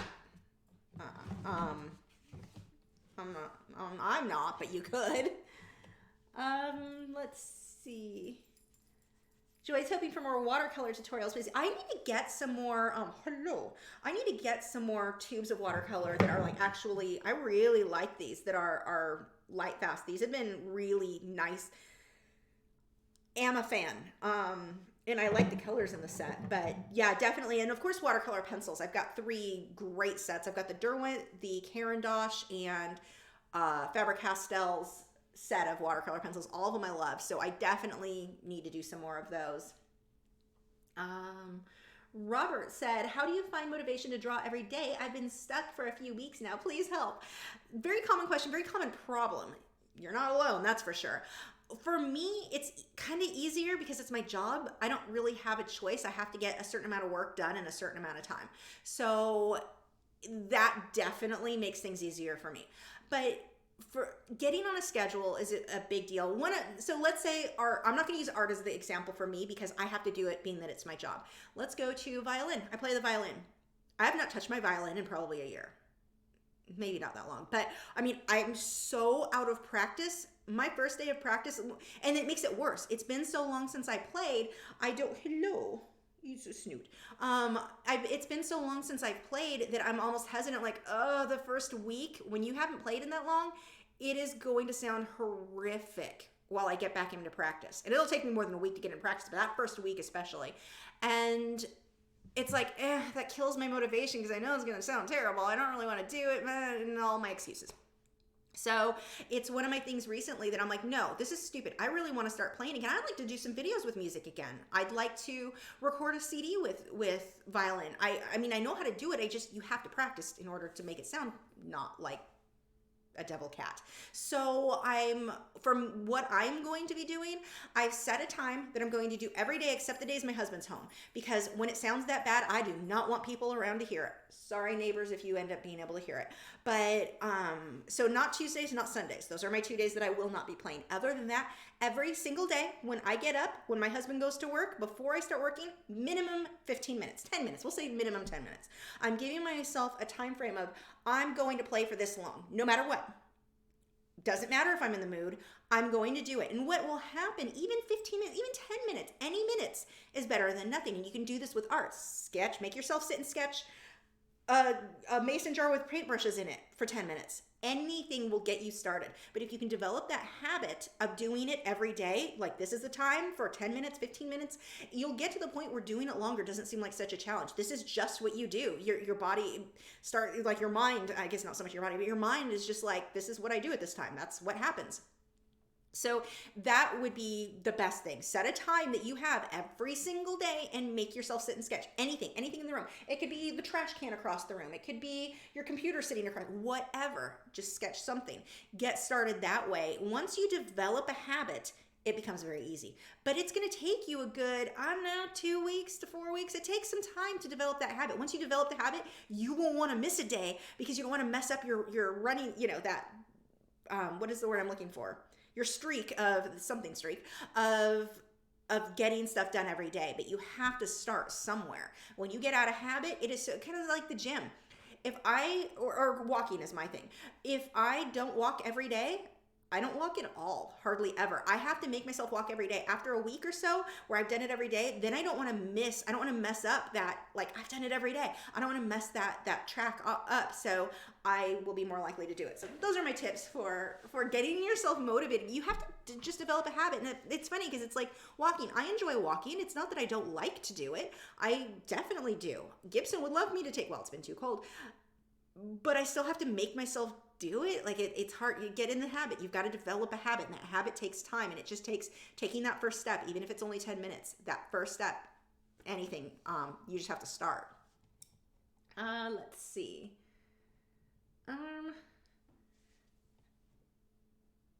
Maggie said, can't wait for summer, 105 plus. I love the heat in my swamp cooler. My oldest, 40, moved to your area almost 2 years ago. I miss him. I love summer. I like the heat. And now that I have an actual garden hose, I've never had my own hose before. I know that seems weird, but I have it. And I'm going to put misters up on my patio. So just a little bit of water and it cools it off so I can sit outside. I'm really looking forward to summer. I'm looking forward to spring more than anything. Maya said, this is the January, this one is the January set. January what? January set. I swear that's just decaf coffee. That is not wine. But January set for the Smart Art box. I was hoping this was the box you were going to do. Also, try the Senlier, I can't pronounce words, watercolor pans if you're going to get a chance. They're gorgeous, like glowing colors. Okay, I have been recommended that several times. I need to do that. Kathleen says, Royal Talens makes Van Gogh watercolors. Although student grade, they are highly light, fast, very vibrant. I use and love them. Good to know. That's cool. Richard says, do you ever turn down work because you have no interest in the subject or think it would just be boring? Absolutely. Or if I just think I'm interested in a subject, if the reference photo is really good, like if it's a commission, the reference photo is really good, that sounds like fun. If it's a bad reference photo, I know I'm not going to be able to make that look that good. I mean, I can improve on it to an extent, but I don't want to do it. And I don't really take commissions very often anymore anyway. There are rare cases, like I'm going to do a trade with my neighbor for the shiplap, and I'm going to paint their dogs. Another lady that I used to work for when I worked at that Let's Art Party place where the sip wine while you paint thing, that she contacted me recently about somebody she knows that I would do a portrait for just because I know them, but normally I just don't take them anymore. But yeah, absolutely. It gets boring when you're just doing commission after commission after commission. And on one side, yay, you're making money. The other side, you lose time sometimes to get your own work done, and that can be very hard. So if you can try to fit your own work in between, that'll make it easier. But yeah, definitely. If it's one of my good friends, she's probably listening now. By the way, Stacy, almost all my orchids are in bloom. I'm about to get told off in a text if she is watching. Drives her crazy. But she also keeps orchids, but her phalaenopsis do not bloom like mine. I mean, I'm better. What can I say? Sorry, I'm talking to Stacy directly there, and she's going to be mad at me. But anyway, where was I going with that? I went off on a tangent. Oh, she had contacted me years ago. I had painted her Italian greyhounds, several of them. They're still over on my website. But she had her boyfriend does it or races these weird looking car things like go-kart cars. I don't know. She wanted me to do. No, I'm not painting that. That sounds like no fun at all to me. So I turned that down. She told me off then too. But it's okay because my orchids are in bloom. Let's see. Nick says Cyber pets to the pupster. Oh, cyber pets. Pets. I'm like, cyber pets? Where are cyber pets? I want a cyber pet. He thanks you. He's can you see him? He's bored. I need to put I am putting lights up over here so you guys will be able to see him better in other live streams. Right now he's just kind of a black mass on the screen. Oops, I scrolled too far. Carla said, I've had 33 surgeries and arthritis. Oh my gosh, fake joints, etc. But I love my life and am so blessed. Art is such a therapy too. Life is so short. Yes, I so agree with you. And just when you look at people, like I've had friends who have gone through cancer who they know they're terminal, but they lived so much longer than the doctors expected them to. I mean, some years longer. Just because how positive they were. And that was the only difference between those with the same type of cancer who didn't. I mean, yeah, you've got a lot of factors. So that is a generalization. I get that. But I mean, the attitude, people who can try to stay positive and look at the bright side and live for, it makes a difference in health. It really, really does. When you can look at all of the positive, all the things that you can be grateful on, and you see people like, I know so many who everything is negative. Nothing is good. And it's like, you've got a roof over your head. That fact alone, even if you don't like the roof, that fact alone is kind of a big deal. If you've got heat, that is a big deal. Not everybody does. Like, if you can be grateful for every little thing, just walking around looking at everything. There was something I heard that it just sticks with me. It's what if you lost everything or what if you lost everything today that you weren't thankful for yesterday, something along those lines. And it's like, that's interesting. What if you only got to keep the things you were thankful for? Like, everything else was gone. And it's when you start thinking about stuff like that, oh, it helps. Let's see. If I am not, okay, Lori, it looks like you've been having trouble getting the orange to show up. I understand. I can't make it work either. So if I've missed any of your questions besides the one I'm about to read, I apologize. But Lori asks, what brand of raw food do you use for Gibson? I have an elderly mastiff and I'm looking for a better diet. So I'm using one right now, and depending on where you live, you can have it shipped to you. But they're in Northern California. It was too far to be next day to us, but they've got a list on their website. If you go to greentripe.com, they've got a list on their website of other resellers in different states. And so luckily I had the lady that was only a half an hour from me. I could drive and get it. And he's eating right now a mixture. He's got a turkey mixture, and it has bone in it, raw bone, all of that stuff is in it. A turkey one, a chicken one, and a green tripe. God, green tripe smells bad. When you open that, let me just tell you, oh my God, it's bad, but it's really good for him. So I'm trying to deal. So if you, they've also got different beefs and stuff. The lady recommended for him, because we're not sure if he had raw before, to just start him with the poultry, other than that and the green tripe, just for the first month, and then we'll introduce other protein sources. But I've got that, and then I'm using it. I get it from Chewy's. It's Dr. Harvey's. It's called Veg 2 Bowl, 3 words. And it's dehydrated vegetables with vitamins and stuff in it, and you just put hot water in it and it fluffs up, and you mix that in with whatever your raw protein plus an oil. Right now I'm using coconut oil for him, but I'll rotate between coconut oil and fish oil with vitamin E, so just to get that variety. So that's what mine are eating. For the little ones, they were eating a prepared, it was raw primal or something like that you can get at certain pet stores. But a mastiff, kind of like the greyhound, way too big, not practical to feed that. So getting a meat source like that, but you can't just give the meat. You've got to mix it with other stuff. So the Dr. Harvey's mix-in was recommended to me. We just started with that, so we'll see how that goes. Let's see.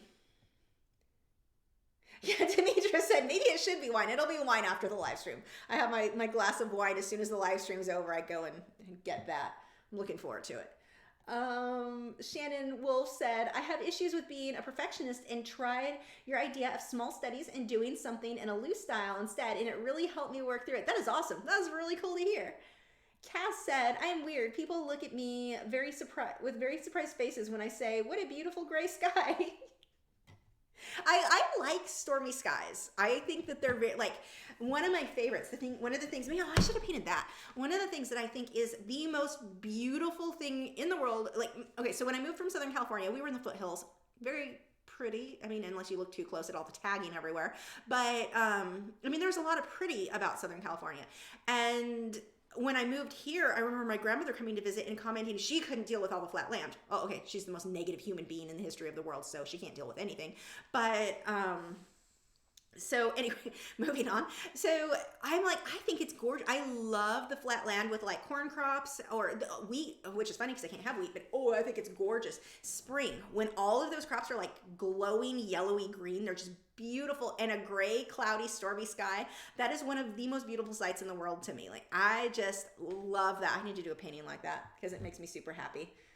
Let's see. Oops, that scrolled too far. But yeah, I'm with you. I think those gray skies are just, wow. Miriam said, I wanted this new year to start with painting every day, but interruptions, telling myself to get back into the habit, motivation, then interruptions. Yeah, oh, that is me. One of my things, this has been a huge challenge for me because I've been so sick. And again, my own stupid fault because of my diet, but I've not been making enough YouTube videos. Like, that is a huge, that's what I do for a living. What am I doing? Like, why am I not? I'm keeping up with Patreon, but I can't grow Patreon if I'm not making YouTube videos. Like, they go hand in hand. And I've just not been consistent enough. I've been having a hard time getting my schedule working and my husband's schedule changed, which getting everything worked out, I've been failing miserably on. And it's like, I'll do really good and then I fall on my face. So I'm definitely, I can relate. I'm working on it myself. I will say though, one thing that made me feel better, and I think this is something that those of us with health issues have to remember, or like balance out. So I always joke that I'm lazy. I'm actually not lazy. I make the joke all the time. It appears that I'm lazy because I feel terrible. Half the, when I'm being lazy, it's because I feel so terrible I can hardly move. So that's kind of been the thing lately why I wasn't getting the videos done, because as soon as I started feeling better, what was it, Tuesday and Monday, I got so much work done. I made a list of everything I need. I got so much work done, and I had no problem doing it. I don't mind working. It was just that I finally felt better. So that makes such a difference too. Lori, I just see, yeah, you are definitely, I apologize. I'll try to keep my eye out for yours because I know you're having trouble getting it to highlight, and trust me, not judgy. I can't make it work either. Let's see. If you ask one of the moderators, they can ask for you because they'll get it highlighted. They're flipping pros at highlighting stuff. Shannon Wolf said, if I let the Crohn's get me depressed, then it has won. I won't let it win.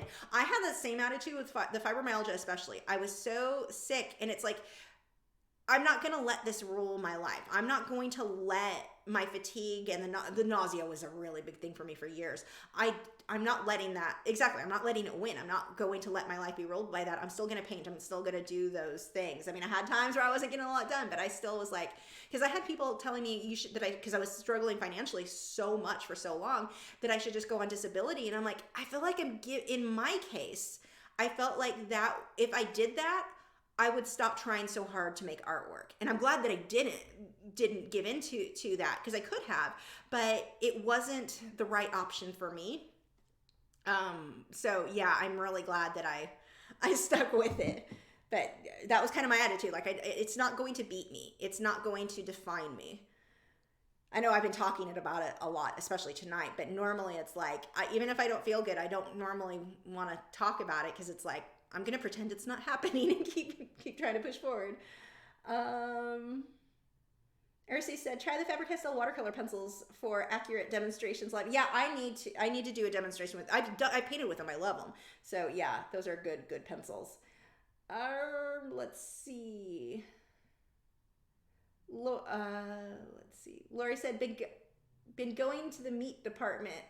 For the dog food. Yeah. I ordered a meat grinder because I was going to grind my own, but the meat grinder was $400 and it was on back order. And then when I found this lady, the meat's already grounded up, the stuff that comes from greentripe.com. So I'm like, I'm going to save that money. That's more than a month worth of dog food right there for all of my dogs. So I canceled, because it was on back order anyway. I canceled that meat grinder and I can put it towards more dog food. But yeah, so I'm not getting mine from the butcher, other than like if I get a turkey neck, that's one of the best things you can do for their teeth. They love that. So the actual bones, but I'm not going to grind it. I'm just going to give that to them whole. Jenny Locke said, I totally agree on the positive attitude. I was given 6 to 18 months to live 13 months ago. Oh my gosh, but I had the motto, I'm just going to try to keep living till I'm not. I'm still healthy. Yay. That is awesome. I didn't know that. Yay. I have another friend who, it was the same thing. I thought we'd lose her years ago, and she basically had the attitude, I'm going to live like I will be, they'll find a cure for me in time. And she's still doing good. I mean, her attitude is just incredible. Like, she is such an inspiration to me. That girl is incredible. She's also an artist. Let's see. We have Monica said, do you have any tips for using different styles of art? I normally use acrylic, and I find myself using colored pencils and watercolor pencils. Watercolor pencils, I blend too much. Help. Let's see, some tips for that. So the easiest thing to do, and this is what I would do with students when I was standing over them, and it's common with acrylics, with oils, people want to try to overblend. You get different results from overblending in the different mediums, but it's all ends up pretty bad. Overblending is always a bad thing. So for that topic, I would say 1 or 2 brush strokes, stop. That's blended. That's all you need. If you then are like, maybe a little more, 1 or 2 brush strokes and stop. What happens is people are like, wow, that looks good. So if a little bit look good, I'm going to blend and 800 blending brush strokes will look better. Stop. limit yourself 1 or 2 brush strokes and stop. Evaluate it, 1 or 2 brush strokes more, and then stop. That will make a really big difference for you if you can limit yourself on that. For other styles, one of the easiest ones, if you work in acrylics, one of the oils would be the same. Technically, you could do this in almost anything but pencils, but I don't know, you kind of do it with pencils. One of the easiest things you can do to start getting yourself to really loosen your style up, let's say looser is what you want, work with a bigger brush. So like this one, that's a decent sized brush. You could work maybe half the size too. Teach yourself, hold the handle at the back, not up here, which you don't want to be doing anyway. You hold that handle back here and you paint at a distance. You stand at your easel and you back away from that's as much. Whatever detail you can get with your big brush from a distance, with your arm extended like this, that is how much detail. You can try to put all the detail you want with a big brush, extended arm. You don't get up to it with a little brush and in the face, and that'll help you to start loosening stuff up a lot. It'll also give you a lot more control of the brush too. I think if you're forcing yourself to take a big brush and get tiny detail with it, then that is good. With that style, the one area you may want to go with a slightly smaller brush is around the eyes, but even then, distance. You're going to be loose no matter what. You can't help it at that point. So those would be 2 tips for getting some different styles. Let's see. Here we go. Cass said, on the schedule, it can help to scrap what you did before. Sit down and figure it out all over again. Maybe small changes will help. Yeah, actually, I recently did that for my schedule. I was trying to kind of rework what I already had, and I did that. I started from scratch, made a completely new schedule, and it is helping. But then I got super sick right around the same time. Like, I mean, I was not doing well. So there were a few nights where I was like, I don't think I can get through the live stream. I made it. It was actually okay, but it was bad. So now I think it's more of, I've got a written schedule that will work. I just need to now do it, now that I'm starting to feel better again. If these stupid headaches would go away. That's only been the last 2 days. Lisa said, I have been waiting for over 5 years for disability. They keep jerking me around. The last time I went to court, the judge said used my art as an excuse to deny me because it takes skill. Oh my gosh. That is crazy.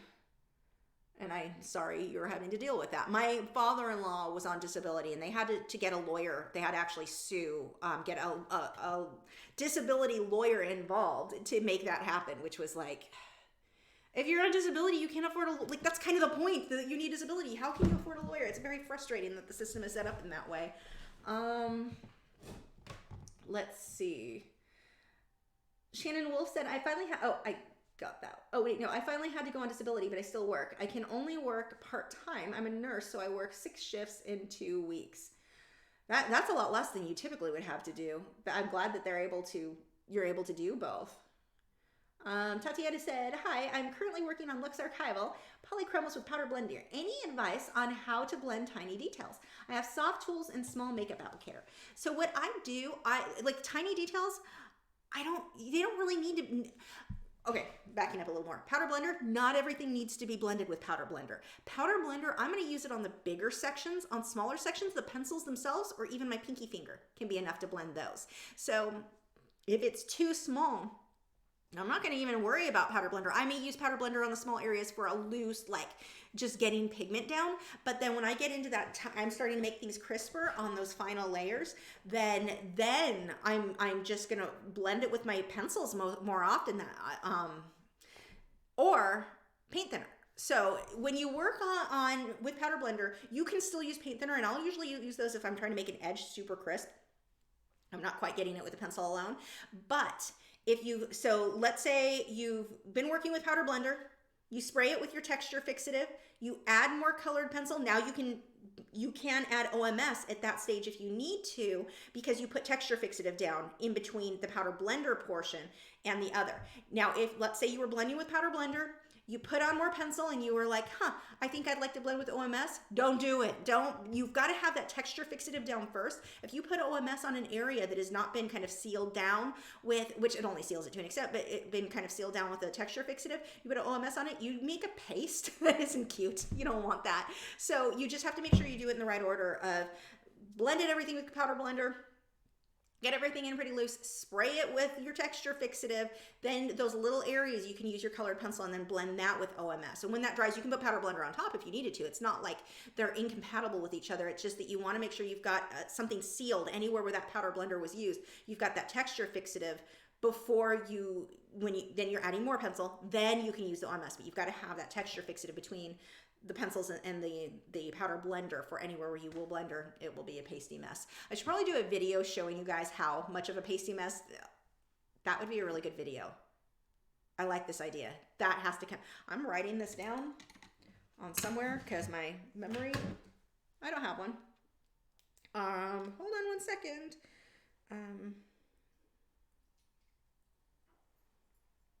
Powder blender and OMS. I think that would be a really, really helpful video so I can show you guys exactly what happens when you do it wrong versus when it goes in the right order, all of that. So I will do that soon. Let's see. I can tell it's about done, or time to end. My back is getting angry. Let's see. Tatiana said they are still too big. It almost feels like I have to work. Okay, so we got that one.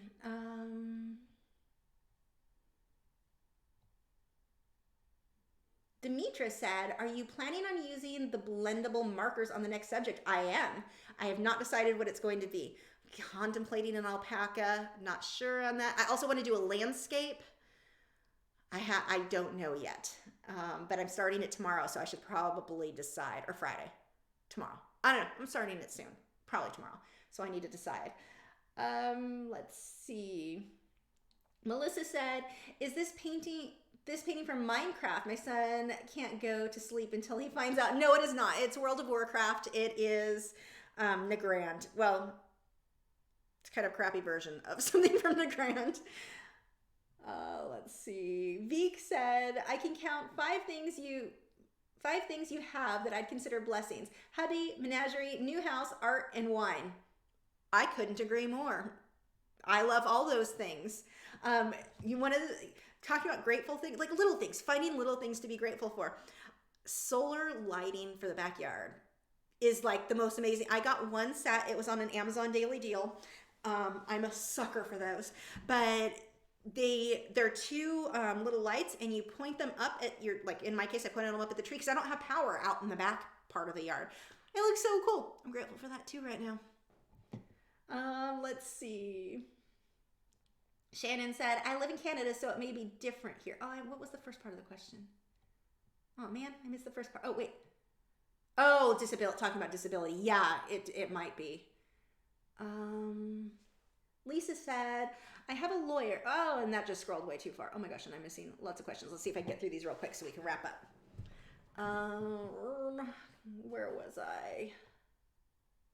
Lisa said, I have a lawyer, but I have 2 college degrees, master's, and they just don't want to give it to me, even with all my physical issues. I feel for anyone going through it. Yeah, it's definitely rough. It seems weird to me that it's easier, and I do not understand this, why, and I don't want to turn this into a political thing. It's just something that I don't get, why it's so much easier for somebody to get coverage like welfare than it is disability. I think it should be the reverse. I think people who are disabled, whether it be mentally or physically, it shouldn't be so hard for people to get help. I don't understand, or maybe it should be easy for, I don't know. I'm not going to just get all judgy, but I don't understand why we make it so hard for one. I mean, obviously you don't want people taking advantage of disability who don't need it, but then why is welfare so much easier for people to get onto? So I don't really understand why we don't put more work into those who are disabled. Like, I want to see disabled, whether it be mental or physical. That is where I would love to see more tax funding go towards. I just think that's more important than so many things. So I don't know, just something I don't understand. Anyway, let's see. Tatiana said, do I need to protect the not blended areas from texture fixative? Well, I mean, I don't spray it at all until it's blended. Now, okay. Let's say I just did the background in colored pencil and I blended with texture, or I blended with powder blender, but I haven't filled in colored pencil here. I haven't filled colored pencil here, but I blended the sky. and I want to put more layers. I just want to work on the sky right now. I can spray the texture fixative and it can get all over here. It doesn't hurt anything. It doesn't matter if it's in on an area that you're not working on. But let's say I put colored pencil all in the sky, put colored pencil in these areas, and I blended this. I used the powder blender, blended the sky, but I did not blend these. There's no reason for me to spray texture fixative until these are also blended. So hopefully that makes sense. But if it's like just blank paper that you weren't really working on, no, it doesn't matter at all. Or let's say you already blended the sky. The sky was done. Now you're working on this area down here and you blended it and you need to spray texture fixative. It's okay if more gets up here. So I think I explained that well. I think I need to do some more videos, like a Q&A. Oh, I like that idea. Adding to my list. I think a Q&A, like have you guys submit questions, just generalized powder blender questions. Hold on, I need to add to this. Screen off, add it to that. No, right. Yes.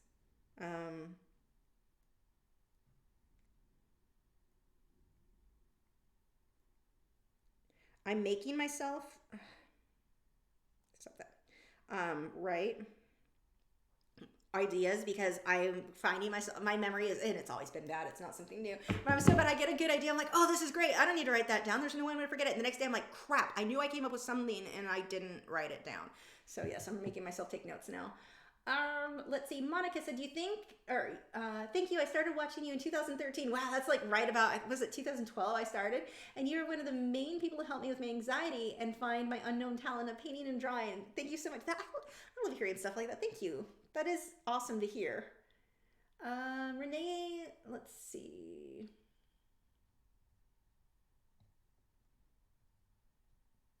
And that scrolled too far. Oh my gosh, we have lots of questions. I need to answer faster. I go off on my tangents.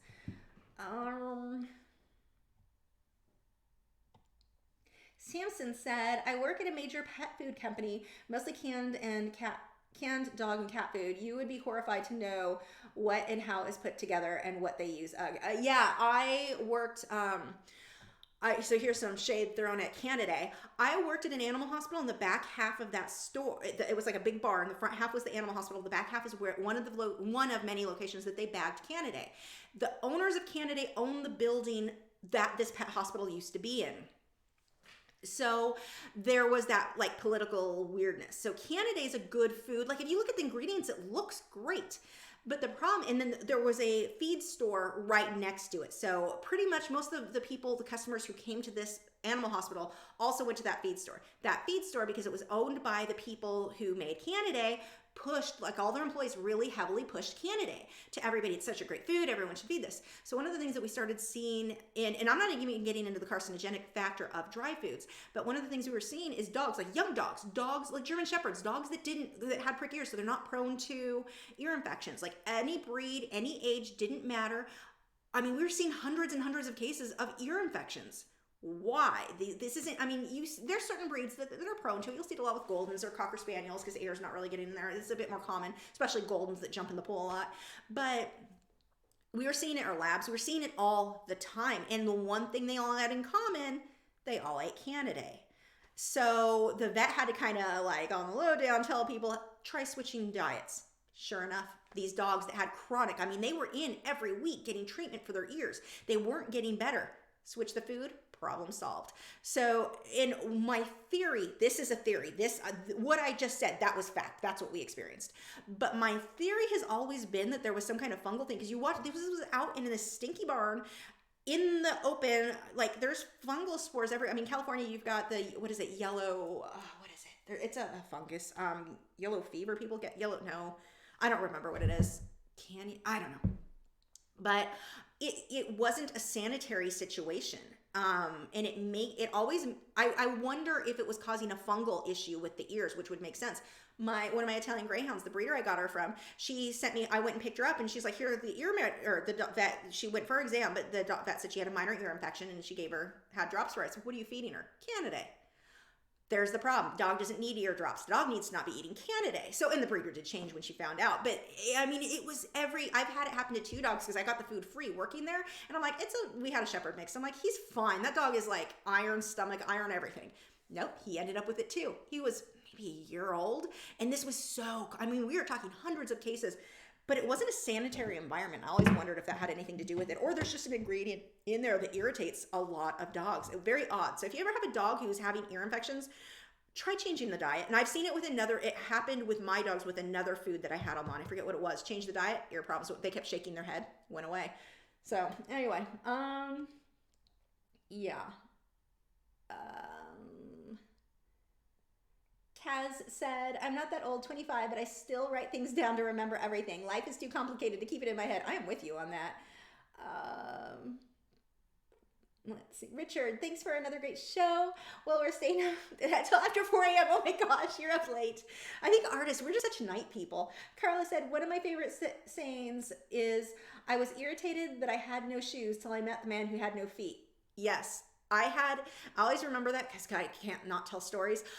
When I had the surgeries, 2 years ago, I could hardly walk. Like, it was bad. And I remember being driven to the doctors, and it was in my apartment complex. I mean, I'm barely making it to the car. I was in so much pain. I'm crying.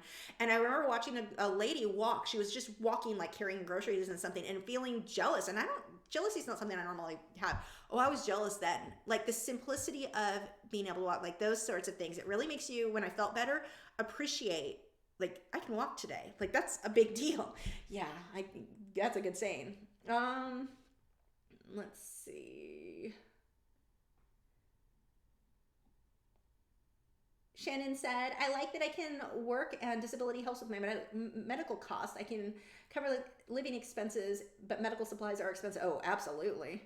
Miriam said, I agree with you on disability. Also, why is health food without chemicals more expensive than over-processed food? Because part of it is the stuff that's so bad for us is super cheap to produce, like really cheap. Foods that have a lot of pesticides on them, those crops don't have as much damage from pests because they've used all of these pesticides. So like organic farming and that sort of thing, you're going to have more loss, and it costs a lot more to grow that crop. So, I mean, I understand the reason behind it. It sucks and I don't like it, but yeah, the stuff that's bad for you is just cheap to produce, unfortunately. Let's see. Yeah, it makes things difficult, that's for sure. Renee said, demo of using a watercolor background, any colored pencil foreground would be cool. I need to do that for sure, because those two, they play very nicely together. That is a good mixed media combo. Tatiana said, thank you for your explanation and I like the Q&A idea. Yeah, I definitely need to I think it'll be easy. I can explain things to an extent here, but it's so much easier if I can like do the demo. Laura said, my mother said we have a moral obligation to help the disabled people, so I think she agrees. Yes, I am with you on that. I want to see more help to those disabled than anyone else. Like, I mean, that makes sense to me. Shannon said, I'm the same with being up at night. It's actually called delayed sleep cycle syndrome. Just found that out recently. Oh, that's interesting. Diamond Painting with Esky said, I would love to see you do a colored pencil white dog here on YouTube with us soon. I'm trying to think. I don't have one planned because I have to have the right reference photo, but I do have a white dog that I'm going to be doing in oils over acrylics.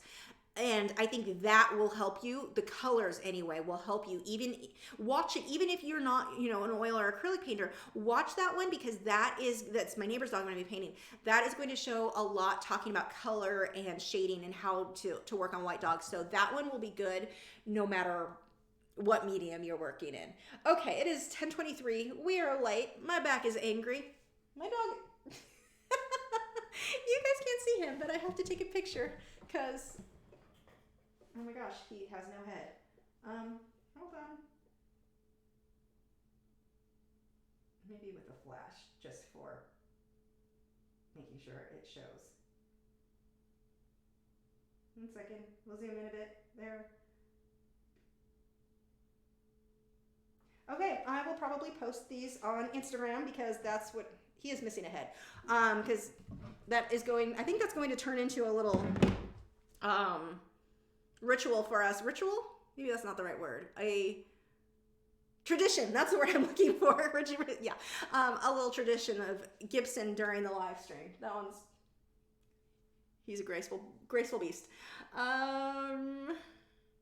Nick said, funny you say that about night people. I'm not, except with art. In My girl is a very early morning artist. That works out very well. Very well. Good night. Okay, thank you guys again. Make sure to check out our moderators. They help so much. They do, and not just here. They do so much for our group in MeWe and Facebook, which you can join if you want to share your art with us. Make sure to follow the rules. Read those rules before you post. Makes it easy on all of us. Yeah, we're done.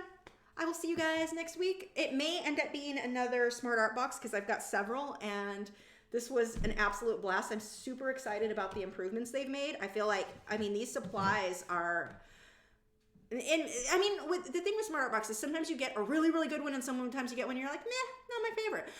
So it could be that this is just a really, really good one, but knowing that they were telling me they were planning to make more improvements, or, that was one of their goals, was to make sure they want to make a good product, that, now he's wagging his tail upside down. God, that dog is adorable. He's the best. Anyway, and if you are interested in getting your own subscription art box, they send you a box every month full of all the supplies you need to do a complete project. That is listed in the video description, and I will see you guys next week. Bye.